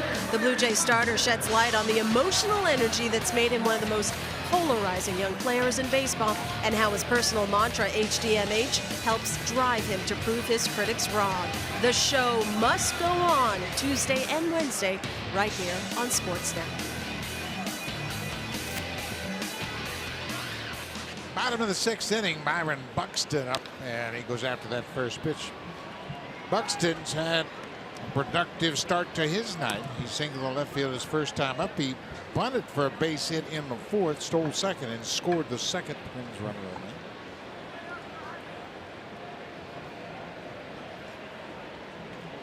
night.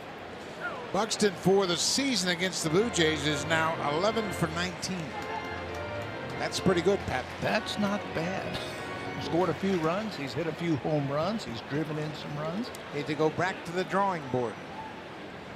Up and in. Just down and in. Pulled that one out of the strike zone. So try something different. He's hit breaking balls against the Blue Jays. He's hit some balls down. I remember the home run he hit off of Tim Mesa was a fastball that was down and in. So maybe go up and in. Fastball got away from Happ there. But obviously, he's a real threat. You put him on base, he can steal a base. Make a mistake, he can hit it out of the yard. Good fastball. It beats him right there for Happ. That's strikeout number 4.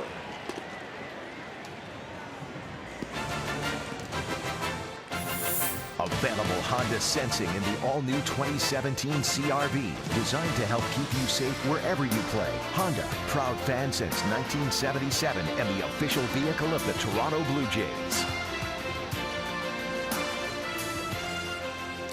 Beautiful shot of downtown Minneapolis. We are just a few blocks away from that area here at Target Field.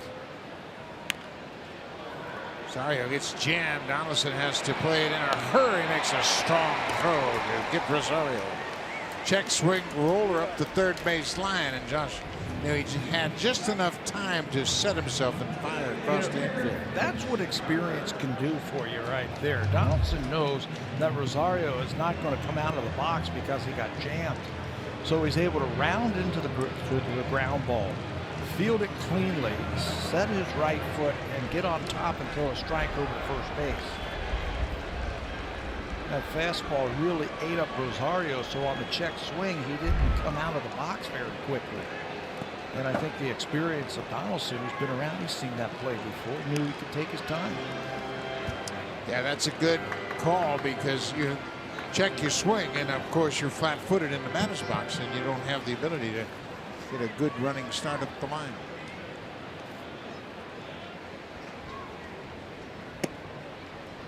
This is the DH, Mitch Garver. A couple of ground balls so far tonight for Garver.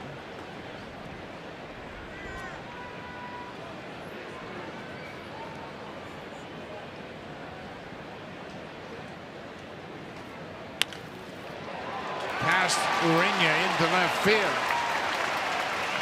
Garver with a 2-out single. 17 home runs in the minor leagues this season in 80-plus games, so he's got some pop.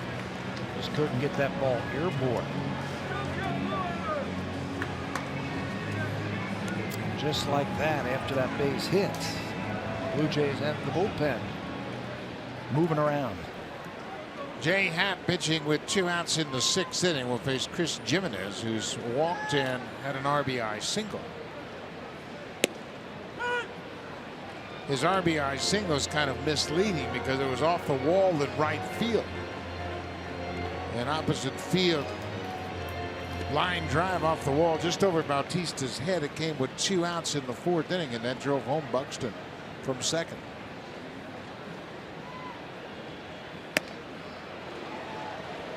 A little bit higher, a little bit further outside. Dominic Leone, the first to get up for the Blue Jays tonight.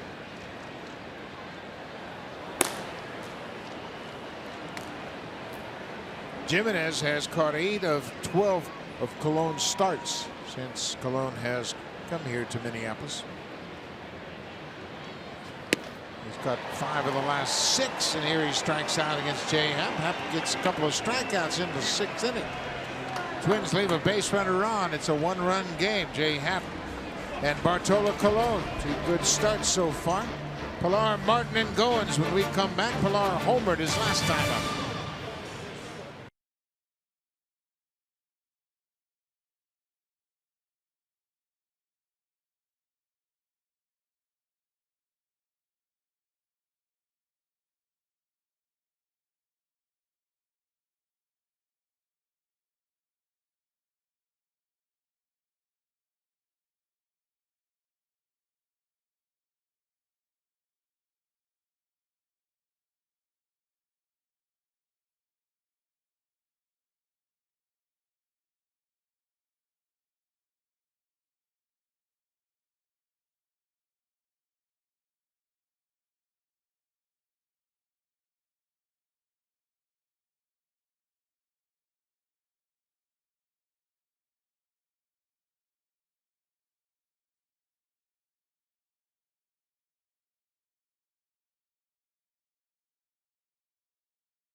Like extra space to stretch out on your flight. Find out more about the benefits of premium economy at WestJet.com/plus fares. Heck of a ball game here. It's a 3-2 ball game. Bartolo Colon has the lead. He and Jay Happ have pitched a heck of a ball game to this point. Colon needing just 78 pitches to get him through 6 innings. 4 hits, 2 and both home runs. A solo shot to Pilar and a solo shot to Donaldson. And here is Kevin Pilar. Bet you they stay away from him now. Both of those were fastballs that were running in. One to Pilar, one to Donaldson, and they were able to pull the ball into the seats in left field. So you got to bet that they're going to stay away from Pilar. Off the plate. And that's what we talked about with Happ and with Colon. When you don't throw 97 and you do make a mistake, chances are you're going to get hurt. But when they've got their command, when they're locating their pitches, they can really dominate a lineup. How about that game face right there? Ready to go back out. But first, let's get a couple of runs. 3 wide ones right there. Colon falls behind 3-0. Jay Happ lost to Colon the last time these two matched up on August 25th. Colon won that game 6-1. 4 straight balls. Pilar will lead off the top of the 7th with a walk. This spot gave Colon a little trouble last time. Home run by Pilar followed by that double by Russell. And he was stranded.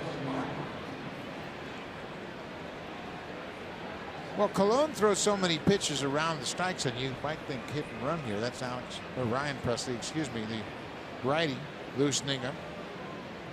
Well, they've got the right combination if they want to try it. They've got some speed at first base and a guy who can handle the bat in Russell Martin. When you think about it, the way Colon pitches plays right into the hands of Russell Martin for a hit and run. Everything's away. Got a big gap on the right side of the infield and a good base runner at first. And he can hit that ball the other way too. Colon is aware of that. 7th inning. Minnesota won the game last night 3-2, and that's where we're at right now. 3-2 Minnesota.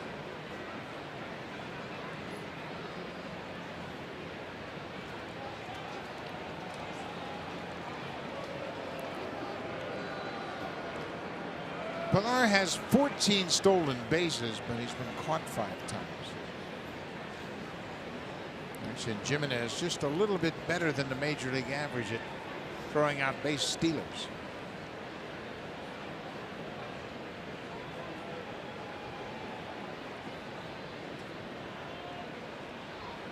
Not run. All of a sudden, Colon has lost the strike zone. 5 straight balls thrown by Colon this inning.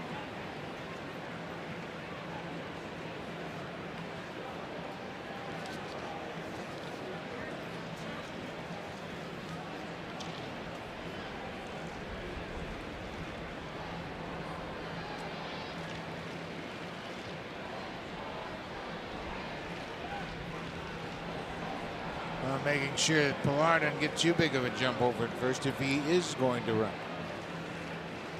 Here are the stolen bases for Pilar. 14 out of 19. He's the club leader in stolen bases with 14. But this doesn't call for a stolen base here.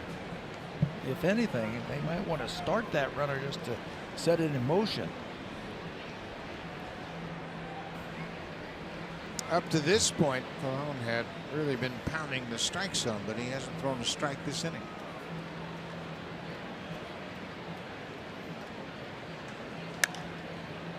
It's going to be out of play down the right side.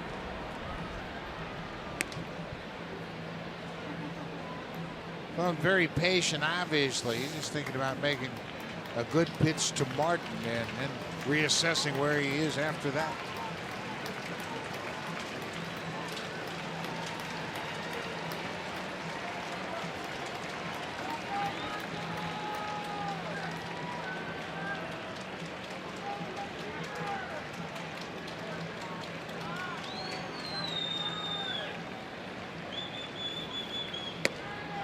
Too high. This is when the Blue Jays like to run or play hit and run. 2-1 count. And then you got the right ingredients for them to start something here. Even though you're down by a run, it doesn't matter.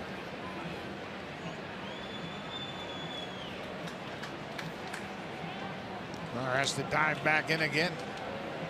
Colon never got to the set position. He threw before he came set. He's doing a good job of keeping an eye on Pilar. I think he feels like something's up here. Blue Jays might try and do something.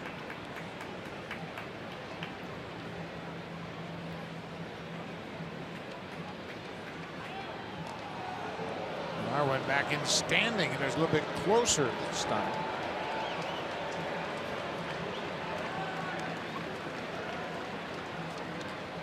Louis Rivera going through a fresh set of signs over at third base.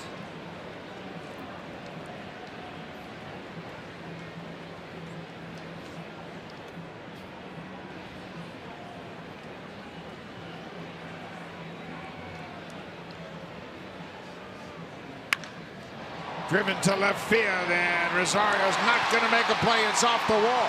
Pilar's headed for third. They're waving him home. The throw from the shortstop to home is cut off, and Russell Martin has tied it up.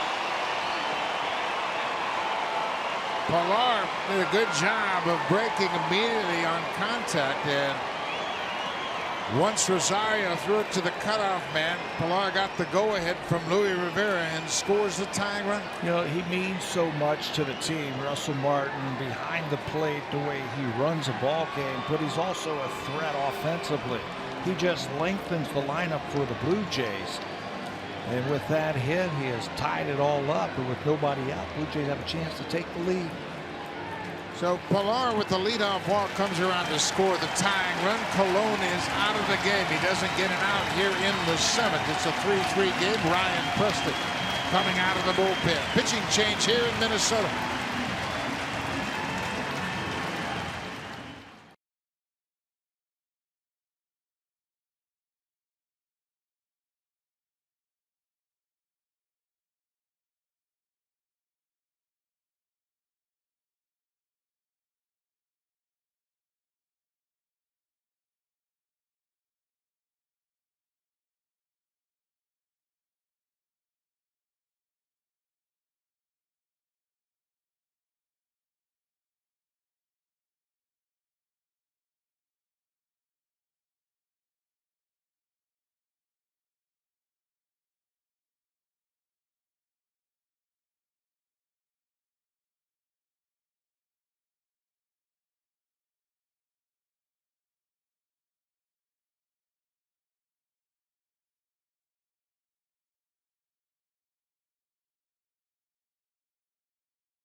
asset for the Blue Jays, behind the plate and at the plate. Because he can lengthen that lineup, but he's been in situations like this before. Runner at first base, down by a run. I'm going to get a good pitch to hit. And he hits it hard and scores Pilar all the way from first base with the tying run. That's 28 RBIs for Martin. That knocks out Colon. Ryan Presley into the game for the 50th time. Fastball, slider, curveball. He is a strikeout type of pitcher. Goins bunts it, and it's a good bunt. Presley drops it. All hands are safe. Goins was asked to bunt back in the 5th inning with Martin at second. Couldn't get the bunt down. He eventually was called out on strikes. This time he gets down to beauty. It's a base hit for Goins, as Presley broke off the mound, but the bunt was past him, and he got a glove on it, but never fielded it cleanly. Watch how the pitcher really falls off towards the mound, so he's not in position to make the play. He reaches for it with the glove, but doesn't come up with it. Logo will take that. It's an infield hit. Blue Jays have a chance to have a big inning. Still nobody out, a run in. Walk, double, bunt, single. Number 9 hitter, Teoscar Hernandez, was 1 for 2 against Cologne.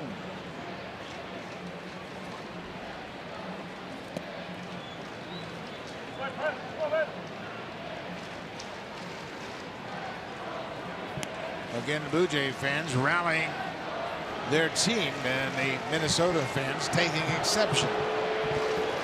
Don't take it personal. There's just a lot of Blue Jay fans here, and they're cheering for their team.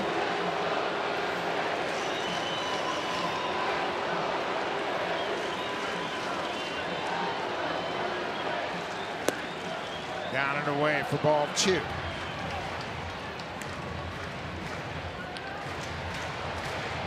Hernandez with 2 homers and 7 RBIs.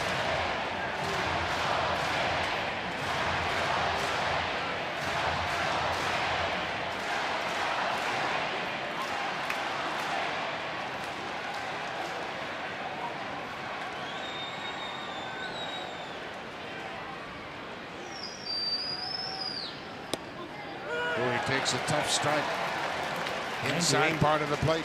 He's got a good fastball. His out pitch is a hard breaking ball. He can really spin the ball, Presley. He was originally drafted by the Red Sox. He was a Rule 5 pickup a few seasons ago by Minnesota. Been in their bullpen for a couple of years. He's got a good strikeout pitch with a hard breaking ball. Don't get to that. Be ready to hit that fastball.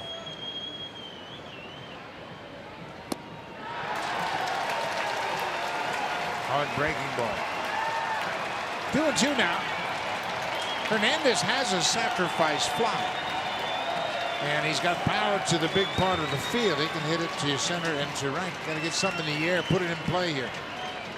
Martin's at third, Goins at first. You got to figure he's thinking strikeout here, so that means hard curveball.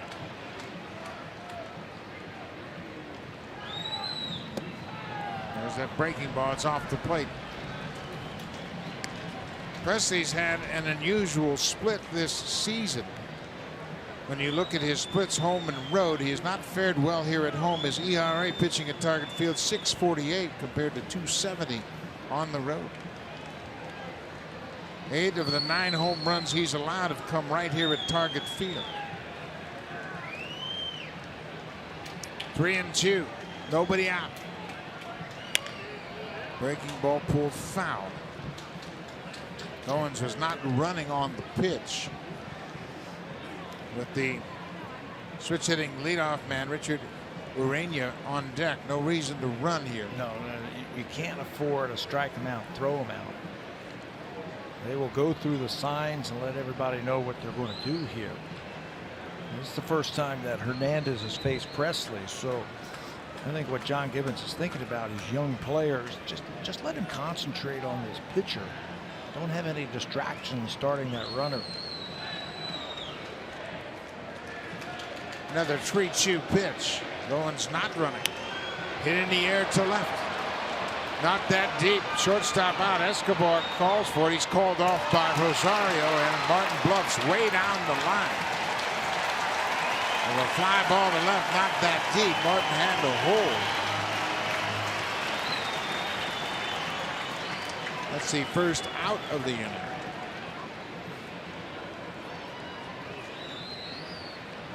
Jimenez out to talk to Ryan Presley now. Top of the order for the Blue Jays, Richard Urena,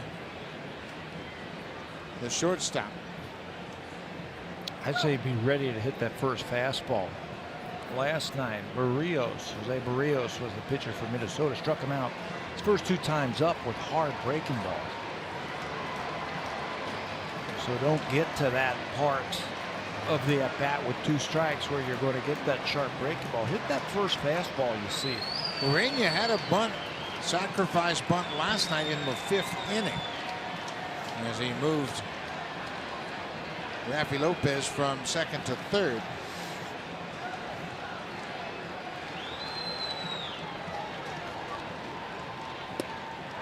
Ready for that first pitch, but he got a breaking ball.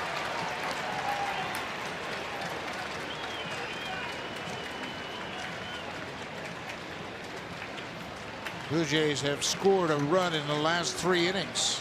Kevin Pillar drew the leadoff walk and came around to score on the Martin double. Another breaking ball for strike 2. That's his best pitch. He's averaging a strikeout an inning with that hard breaking ball. Twins have done a nice job of bringing together several different looks out of their bullpen. Urena in a hole.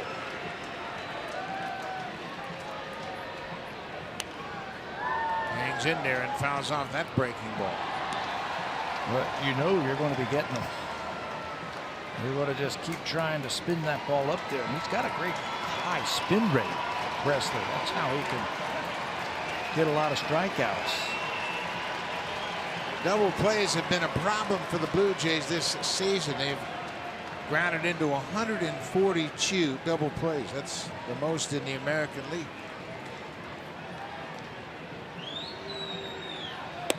Strike 3 call. The fastball gets Urena. 2 down. So that'll bring Josh Donaldson to the plate. And last time up facing Bartolo Colon, he connects.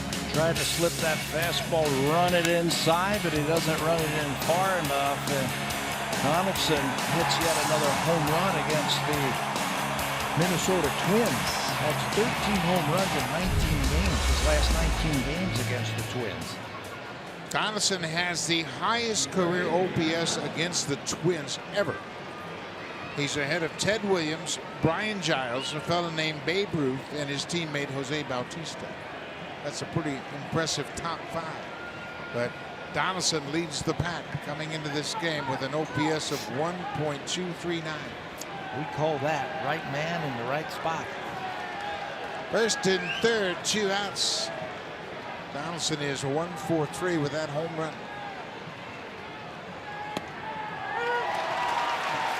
99 at the knees. The scouting report says 90 to 95 with his fastball. He's got a little extra juice tonight. They need to edit that scouting report. Add a couple of miles per hour. Josh is 3 for 8 against Presley with a home run.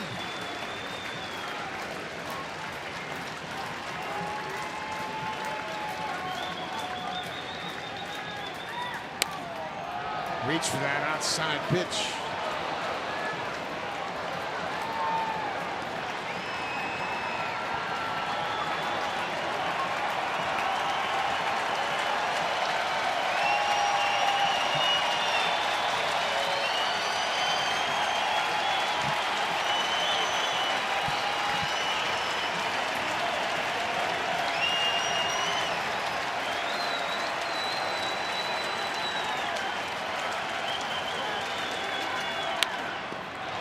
The pitcher, that's going to be a base hit.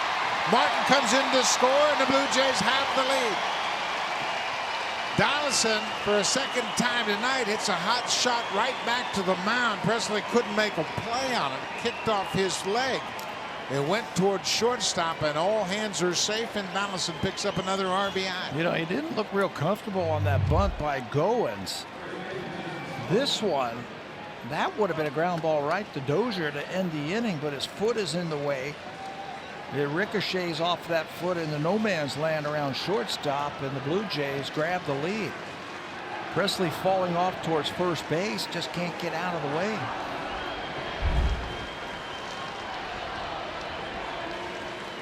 That should go as an infield hit, an RBI. And the Blue Jays take the lead. Yeah, it is a hit for sure. Second hit for Donaldson. 2 RBIs tonight. He's now driven in 67. So here's Smoke with a chance to really give the Blue Jays a cushion. Drives this one foul down the left side.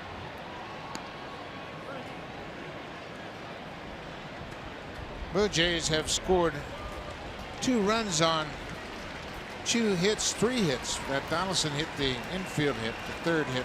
Martin doubled. Goins had a bunt single base hit, and then Donaldson hits one off the pitcher. Popped up, that Spaddock out of play. This whole thing started with the leadoff walk, 4-pitch walk to Pilar. That's a no-no in a 1-run ball game.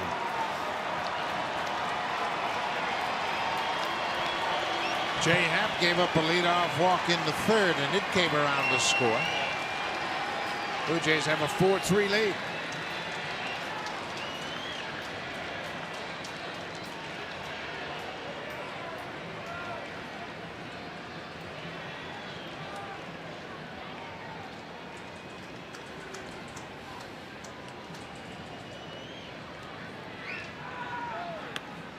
Almost gets away from Jimenez, but he makes a nice play on that pitch. Down and in. That was a nice play by Jimenez. He was all set up to catch that ball away from him on the outside corner to Smoke, and misfired.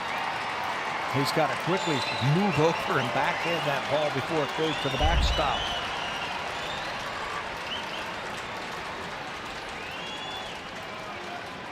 Smoke's got a battle. 1 ball, 2 strikes. Breaking ball just off the inside corner. Brian Blakely, the home plate umpire, felt it was off the plate. 2-2 now.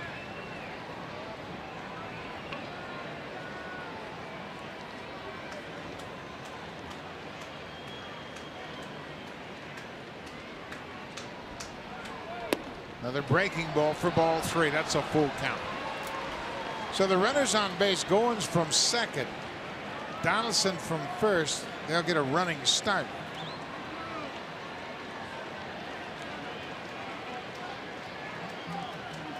Blue Jays have taken the lead here. Smokey just making sure it's 3-2, asking for time and asking the home plate umpire to make sure it's 3-2.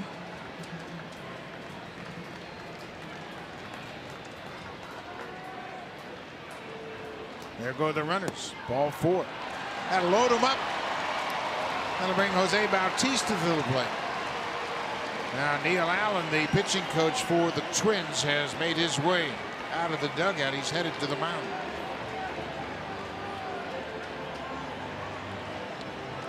Nice long inning for the Blue Jays. A couple of walks, a couple of infield hits, a double. They entered this inning down by a run. They're going to leave this half inning with at least a 1-run lead. Bartolo Colon started the inning. He walked Pilar to begin the inning, and then Martin doubled off the wall in left to drive home Pilar.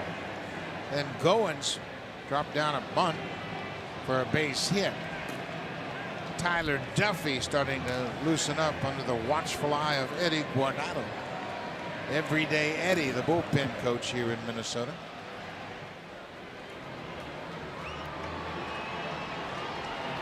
So Bautista, with the bases loaded, has 5 career grand slams. He has hit 14 home runs in this ballpark, tied with Santana of the Indians and Perez of the Royals for the most in this ballpark. Breaking ball for strike 1.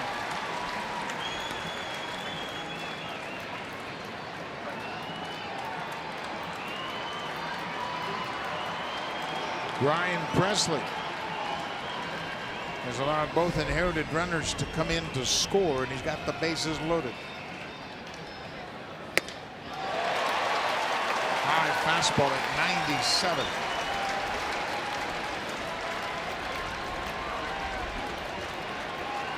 Here are the numbers you're talking about. 5 grand slams for Bautista. He's had his way with Minnesota in his career also. They're looking for a big hit here.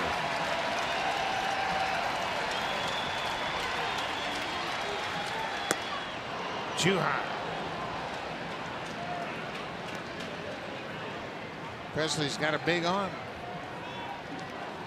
but he walked Justin Smoke to load the bases for Bautista. Now it's a 1-ball, 2-strike count on Jose. He's got a good fastball tonight. This is the hardest I've ever seen Presley throw. 97, we've seen some 98s and a 99. See if he feels good. Breaking ball hit on the ground. Escobar bobbles but regroups in time to throw out Bautista. But the Blue Jays take the lead. 2 runs on 3 hits. Russell Martin with an RBI double, and then Josh Donaldson hits one off the pitcher. Martin comes in to score, and the Blue Jays have taken a 4-3 lead.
Run 22 straight games, and how about Lindor? It's the final out of the game, just like last night. But last night he came through, and tonight the win streak comes to an end. The second longest win streak in baseball history.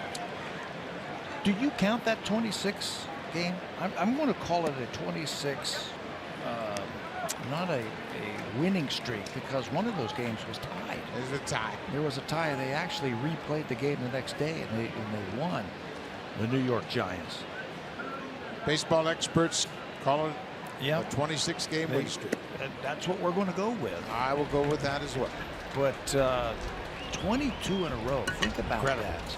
And the numbers they put up during the stretch, it's remarkable. Offensively, pitching, starters had a tremendous run.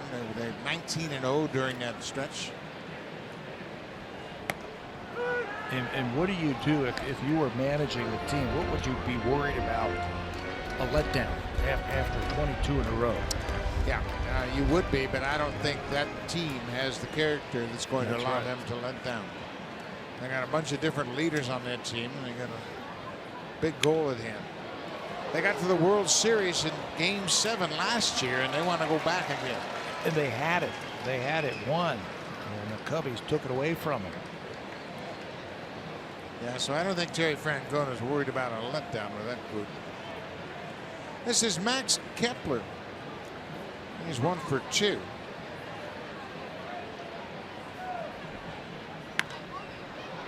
Popped in the air, shallow left field. Hernandez near the foul line makes the catch in fair territory. 1 away. This copyrighted telecast is presented by authority of Rogers Blue Jays Baseball Partnership and may not be reproduced or retransmitted in any form. And the accounts and descriptions of this game may not be disseminated without the express written consent of Rogers Blue Jays Baseball Partnership. Josh Donaldson's had a big night. He's homered and driven in a run. Jay Happ's had a big night as well. He will leave with 1 out here in the 7th. Turned over to the bullpen. The first one up. Dominic Leone coming on. The Blue Jays have a 4-3 lead. Pitching change here in Minnesota.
Seven hits, 3 earned runs. He walked just 1 batter and struck out 5. He gave up a home run to Brian Dozier, and Dozier was 2 for 3 against him. He's the next scheduled batter.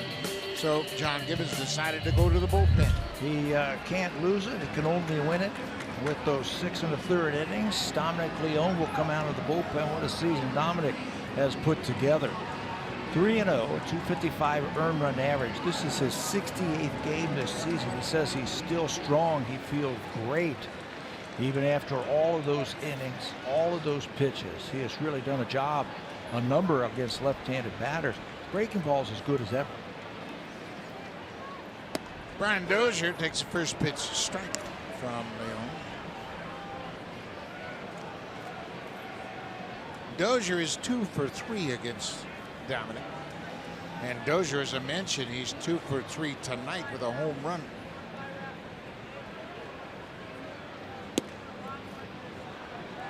Had a chance to talk to Dominic, and I asked him, I said, what is going on this year where everything seems to have clicked for you? And he said, you know, it's one simple little change to where my hands are when I come to my set position. When I was younger, I had the ball up a lot higher over my head when I came set. Now it's a little bit lower. It feels like the ball can come out of my glove just a little bit easier. And he said it's all a timing issue.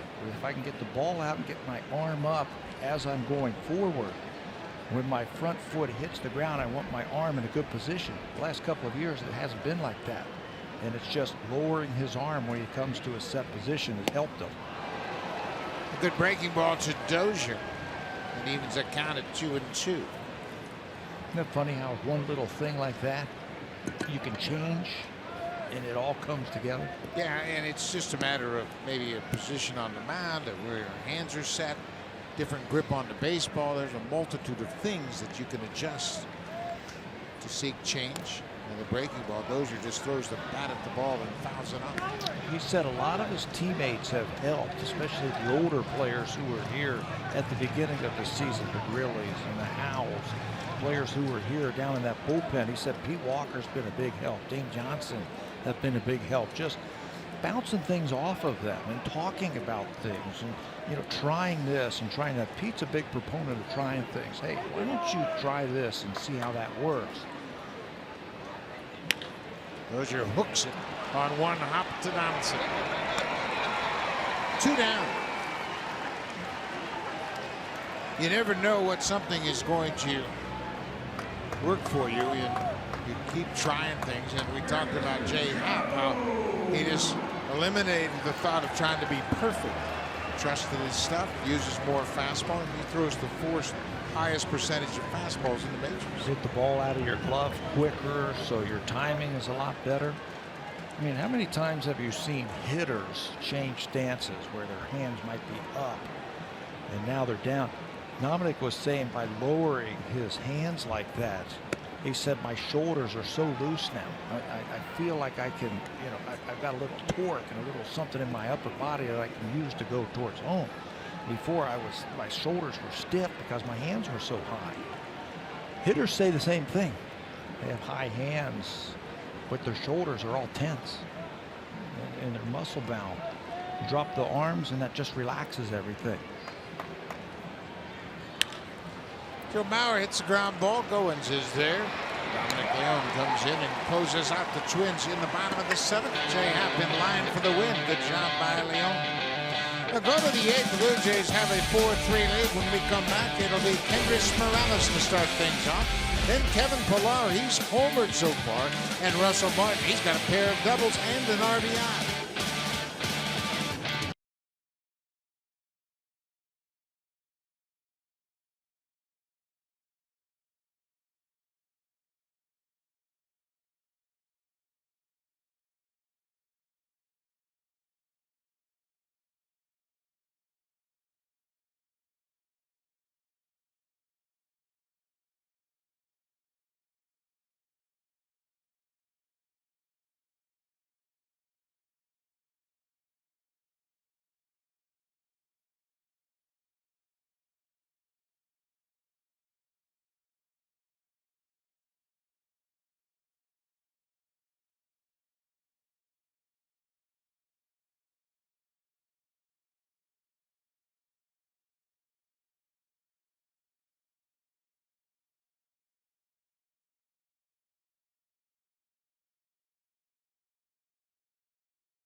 Against the Blue Jays. He pitches into the 7th inning.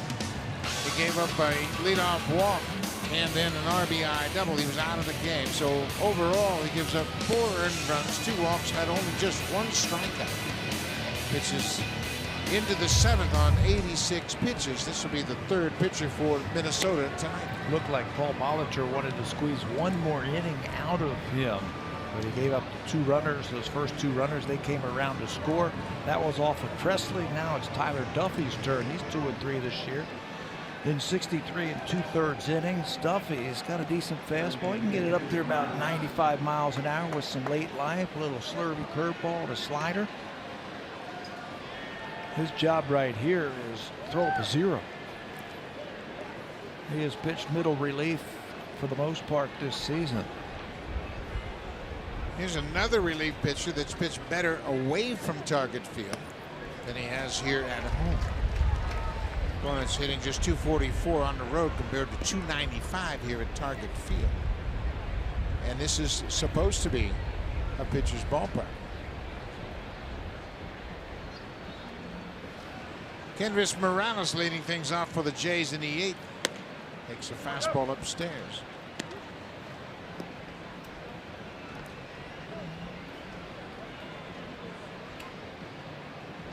Duffy has started in the past. Made 36 career starts. Now he's working out of the pen. Breaking ball hit on the ground. Dozier has to wait for it, but he's got plenty of time as Morales grounds out again. So Kevin Pillar will step in the box with 1 out. He's had a good night at the plate. Over the last 2, maybe even 3 weeks now, he has been looking much better at the plate. Homer finally takes that inside fastball, drives it out of here. That is home run number 16 on the season for Pillar, RBI number 42. He also walked and scored leading off the 7th inning. On a nice little roll right now. Pillar's average up to 261.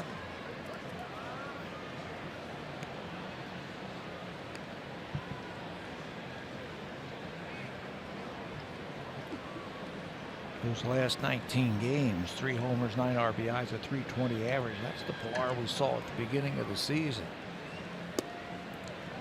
You know, very patient at the plate, making that pitcher come to him.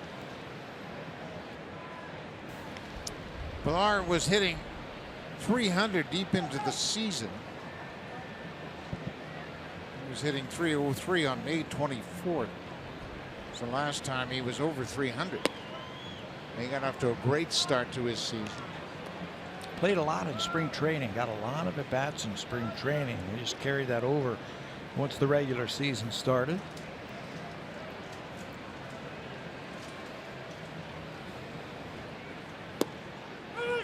Fastball down and away. Tough pitch for Pillar. It's 3-1 now.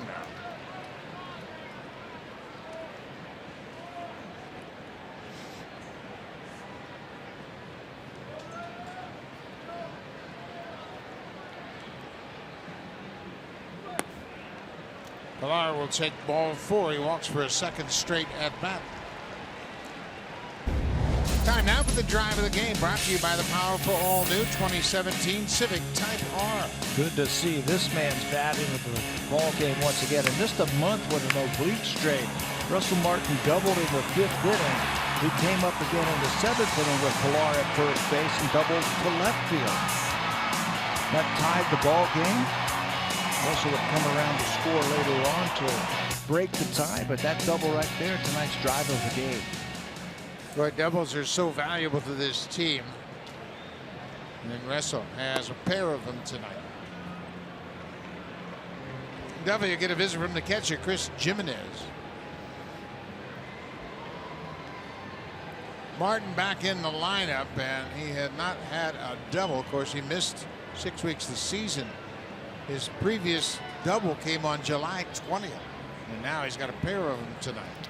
One to right field that he struck very nicely, and then that one we just showed you down the left field line, he was all over that pitch. First time this season Russell's had 2 doubles in the same game.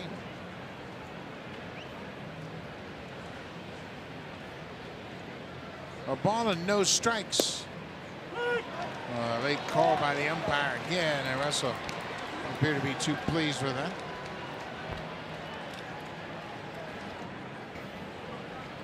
Knowing how the Blue Jays have played a lot of close games, especially lately, I wouldn't sit on this lead.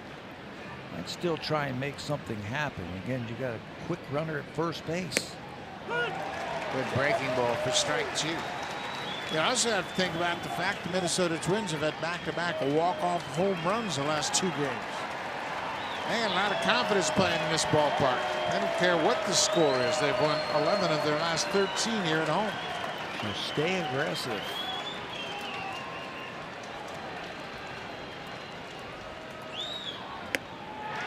Martin strikes out. High fastball at 96.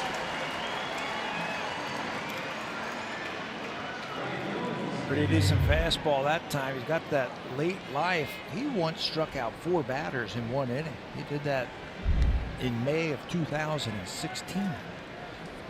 4 strikeouts in 1 inning, so he's got plenty of fastball.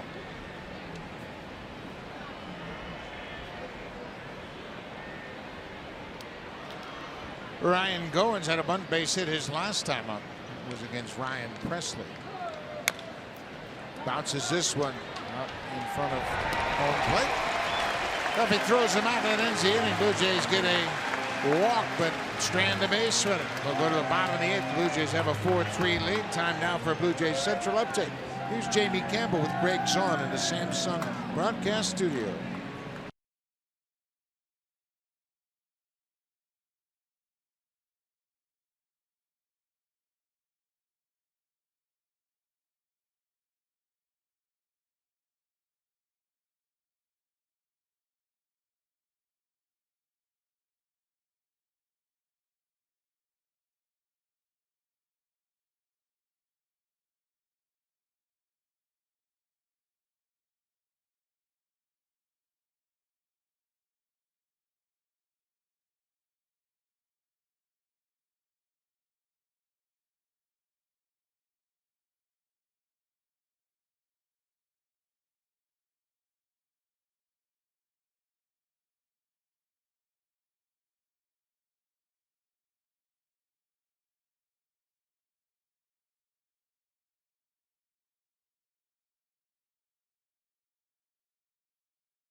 Of the season at home at Rogers Center, there has been a game time change. Originally planned to start at 1:07. It'll start now at 4:07. So make sure you put a note in your calendar. That game on Saturday, the final game on Saturday this season at Rogers Center against the Yankees will be at 4:07. Or maybe in your iPhone, put your little message, 4 o'clock start against the Yankees. Should be a heck of a game. Ryan Tepera, 68th game this season. Look at the numbers that Ryan has put up this season. He's got 7 wins out of the bullpen, an ERA under 3.5. Lefty's not doing much, righty's not doing much. He is well rested also.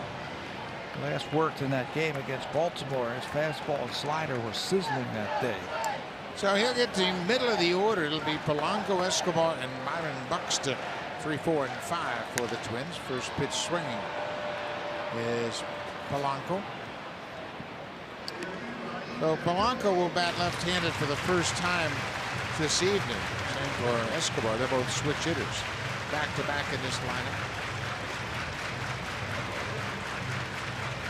Not a good ball game.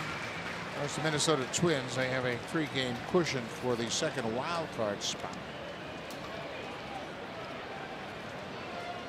Martin wants it upstairs. Breaks his bat. Smoke says, I got it. No problem. 1 out. So all mistakes aren't hit hard. And that was a mistake. They wanted it up, but it was in. And he's got enough fastball to just break his bat and get nothing done with it. Tell you the kind of year that he has had. 72 2/3 innings coming into this game. That's a career high. Strikeouts, 76 strikeouts. That's a career high. I mean, everything has trended up this season for Tepera since they put him in the bullpen. We have talked about this often, how Tepera's season turned around way back early in the season when he had 2 extra outings, extra inning outings, and they were extended outings, 3 1/3, 3 innings. And he got to face the entire lineup. I think that's when he really gained confidence that his stuff was pretty good. Yeah, he says that. He says that it proved that I can go through lineups, that I got stuff.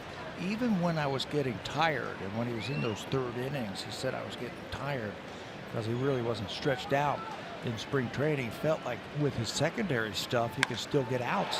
It's a high fly ball.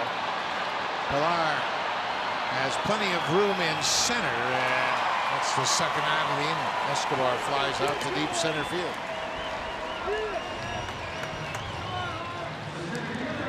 It's a big ballpark, and when you keep the ball in the middle of the diamond, it takes a bolt to get it out of here. Watch the reaction of the hitter. Did he think he got enough of it? Nope. He missed it, and he knew it. He got a pretty good pitch to hit, but hit it to Death Valley out there in the center. He's saying to himself, if I pull that ball, I've got a chance. He hit that ball hard. Here's Byron Buxton. Just barely foul.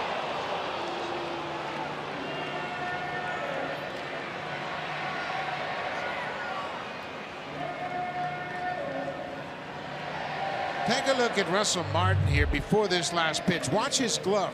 He's going to set up inside, and he wants some room from the umpire. Look at him. Say, give me some room here. I need this pitch inside, and he got it there. He just does all those little things, doesn't he? He is a leader back there. There's no question about it. And tonight he came up with 2 big doubles. First time he's had 2 doubles in a game this season.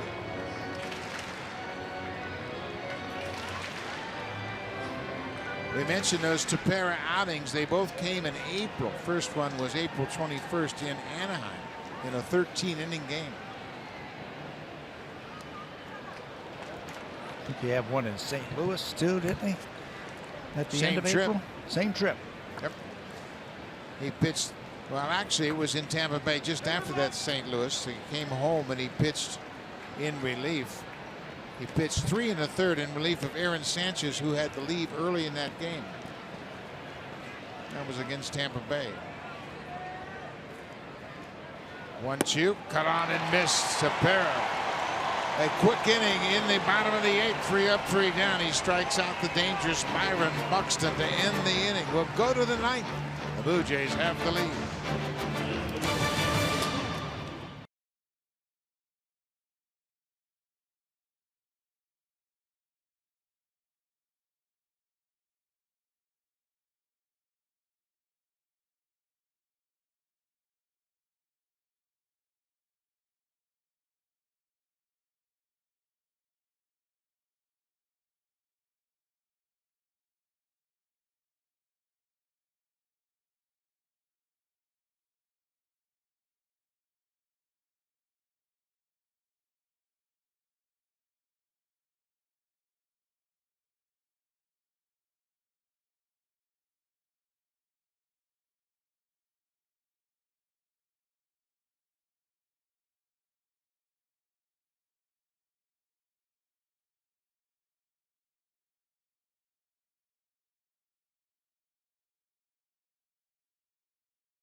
Presented by the all-new Honda Versatach. Meet our ultimate yard work companion with up to 7 interchangeable attachments.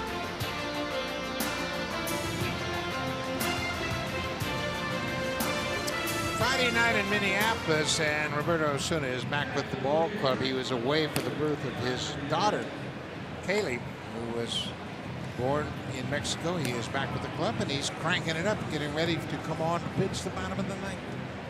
Blue Jays have a 4-3 lead.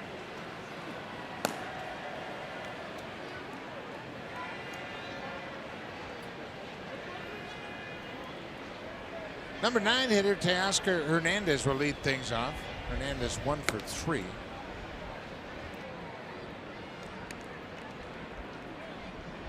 Had a single to center field his first time up. He got the first Blue Jays hit of the night. Colon had retired the first 8 that came to the plate. Good piece of hitting the other way, so they have straightened out the defense. Brian Dozier, the second baseman, was actually playing right behind second base, the bag. Now he is in straight away. position at second. There he is. That's right where Hernandez hit that base hit.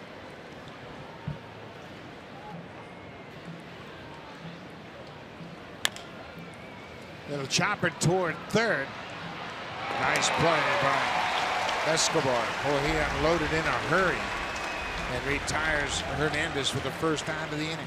For years and years and years, the Minnesota Twins would never beat themselves. They played sound fundamental baseball. Defensively, on the bases, good at bats. This year they're doing it again. They only have 70 errors all season long, and that's a nice play right there by Escobar. Well, it all started in my mind with Tom Kelly, going back to a great manager who was here for so long, and he was a stickler for details. If Tom Kelly saw something that needed to be worked on, he'd take the team out after a night game and they'd work on it. That's how you get better. Especially all the young kids that would come through here. And they had a lot of good young players up through their farm system. That's a foul ball. Seems like day after day, year after year, they had guys coming up, and that's how you build a winner. And for years, the Twins were a really good team, good playoff team. They have last been to the playoffs in 2010 under Ron Gardner. They had such a stretch where it was Tom Kelly or Ron Gardner. That was their manager, kind of like the Dodgers years ago. Walter Alston and Tommy Lasorda. It wasn't Gardy his bench coach or his third base coach? Third base coach. I think eventually he was his bench coach, but Tom Kelly began managing this team in 1987. They went to the World Series and won it. Then they won the World Series again in '91, of course. Great Jack Morris in that terrific Game 7 matchup against John Smoltz. But they've had a rich history of winning. Go back to '65. They lost to the Dodgers in '65 in Game 7. There's a strike.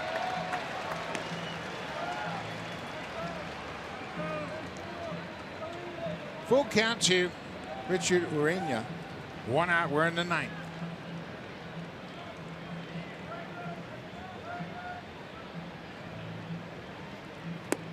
There's that breaking ball down and in. He strikes out for a second time. He's 0 for 5 tonight.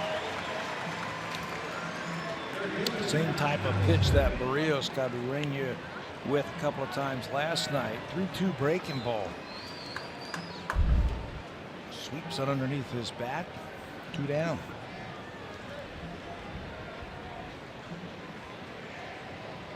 The Red Sox have tied up Tampa Bay. They're in extra innings in St. Pete. 5-5. Chris Sale got roughed up again tonight. Sale charged with 4 earned runs in 5 2/3. Donaldson's had a good night. That ball is going to be well back out of play into the seats. Josh was robbed of a hit in the 4th by Bartolo Colon. It looked like it was going to be a base hit up the middle. Colon made a nice play. Then he homered in the 6th, then had an RBI single off the pitcher's leg, Ryan Presley, and drove in the go-ahead run.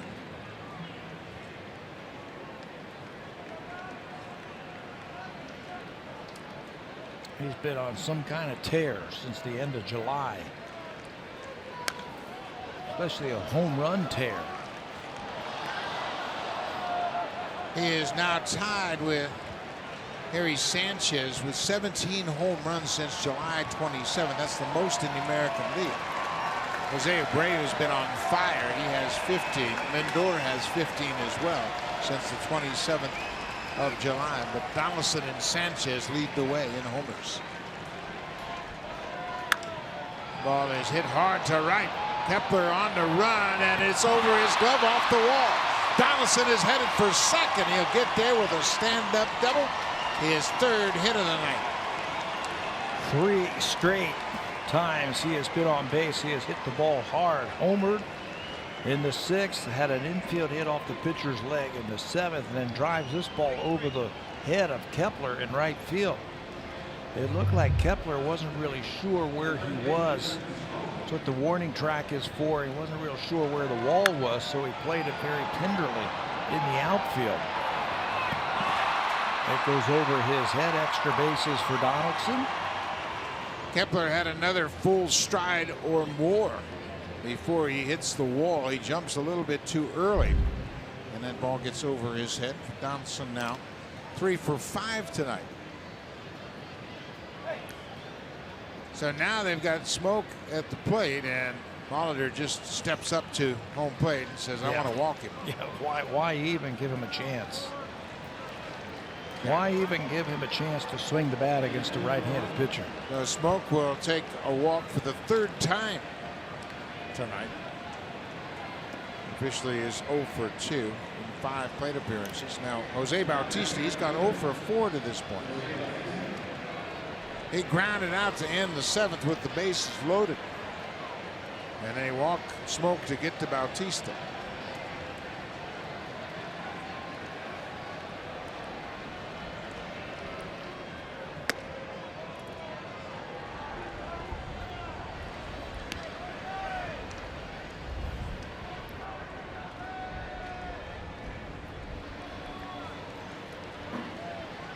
The Blue Jays playing in another 1-run game. It is their 50th 1-run game in 2017. Only the Phillies have played more 1-run games than the Blue Jays, and the Blue Jays record to this point 24-25.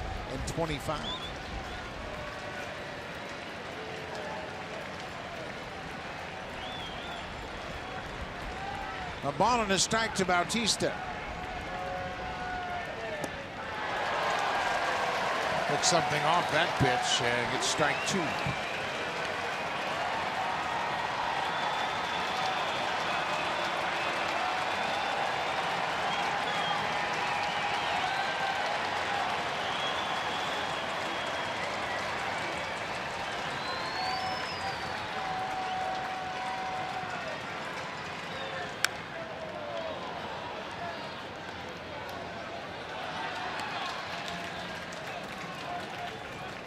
Tyler Duffy came in the 8th inning and gave up a walk, and that was it. In the 9th inning, Donaldson hits a double over the right fielder's head, and then they walk Smoke intentionally.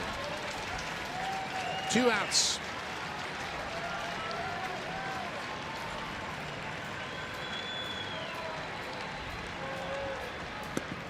Bautista strikes out. So that ends the inning. The top half of the 9th inning, Blue Jays get a double-stranded pair of base runners. We'll go to the bottom of the 9th. It's a 4-3 game. Roberto Osuna coming on for the save. He'll face Rosario, Garver, and Chris Jimenez.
Roberto Osuna reinstated off the paternity list. He was away from the ball club. He is back now and anxious to pick up his 36th save. He's had 10 blown saves, and he's blown each of his last 2 opportunities, and he's trying to wrap it up for Jay Happ.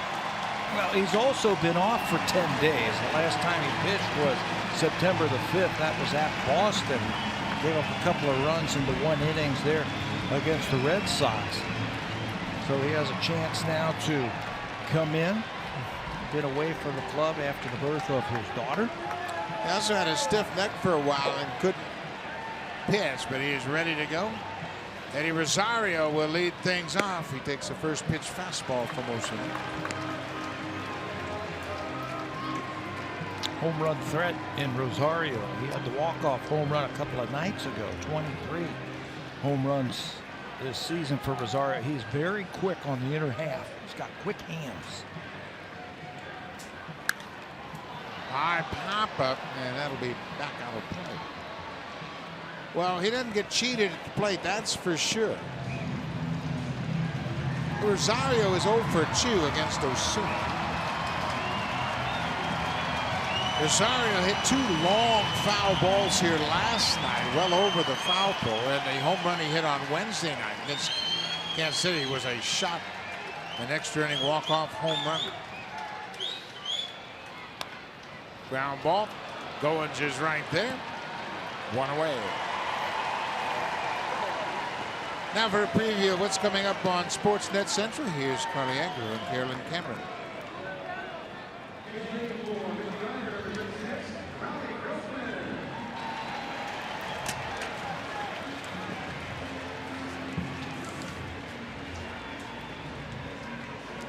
Thank you very much, ladies. That's coming up right after this ball game, so make sure you stay tuned for that. Osuna with the first out. He'll face a pinch hitter, Robbie Grossman. Grossman, a switch hitter, will bat left-handed, of course, against Osuna. Grossman, his first appearance in this series, coming off the bench. Grossman is 2 for 9 as a pinch hitter. They have 4 switch hitters on their bench. Here's another one. He has just picked up a bat. Come to the on-deck circle. Kenny Vargas has got big-time power. He's loosening up on deck. 1 out. 96, Osuna with that good fastball, but it's upstairs for ball 2.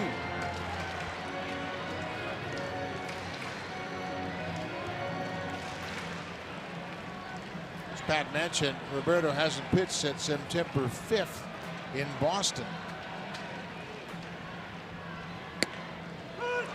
Another good fastball. That was his bread and butter when he first came on the scene. He had a good fastball, threw it to great spots, threw an occasional slider, and then he added a changeup. And early this season, he introduced a cutter.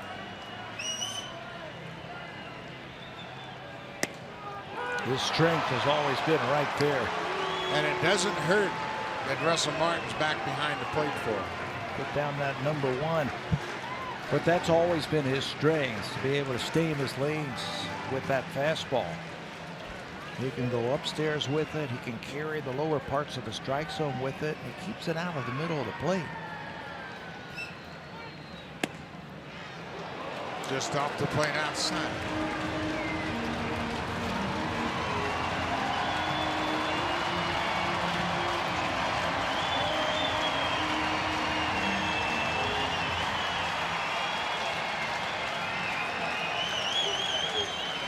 Full count.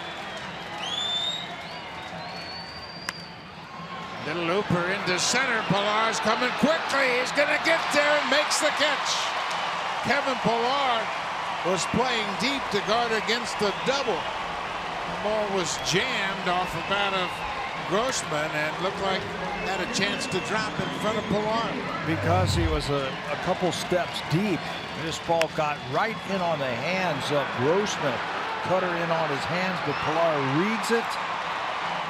And it comes hard charging in to make an outstanding catch for out number 2 to the delight of his pitcher, Roberto Osuna. So now another pinch hitter Kenny Vargas makes the first pitch strike. Vargas has got big power, as you might expect when you look at him. There's 11 home runs and just over 200 at bats.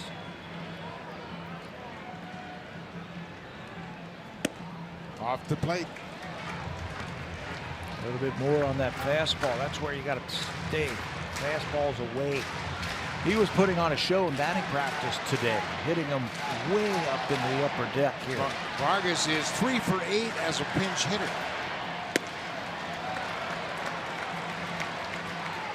He has a pinch hit home run for the season, batting .252 with 11 homers and 41 RBIs.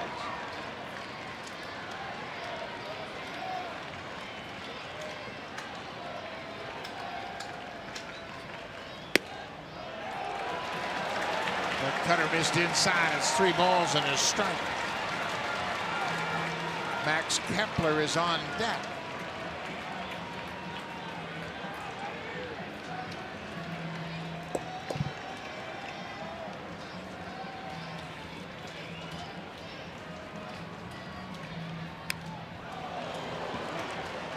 Fastball down and away, fouled straight back.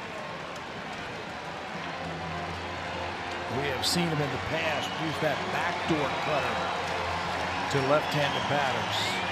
I think anywhere you throw it, it's got to be away. You got to make him reach for the ball. Keep the ball away from his power.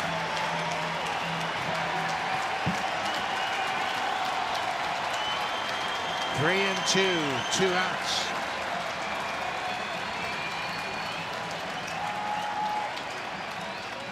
Got it. Went right back to the bread and butter fastball. Strikes him out. Osuna picks up the save, his 36th.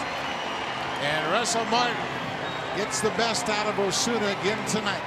Well, he went to that bread and butter, that 97-mile-an-hour four-seam fastball up and away. Not much you can do with that one. Blue Jays, after losing a heartbreaker last night by 1 run, come back and win this one by 1 run. Thanks to Josh Donaldson, Kevin Pillar, and Russell Martin. Big night overall for the Blue Jays as they win the game 2 here. We'll be back tomorrow night. Thanks for watching, folks. Stay tuned. Here's Sportsnet Central. Carolyn and Carly, take it away.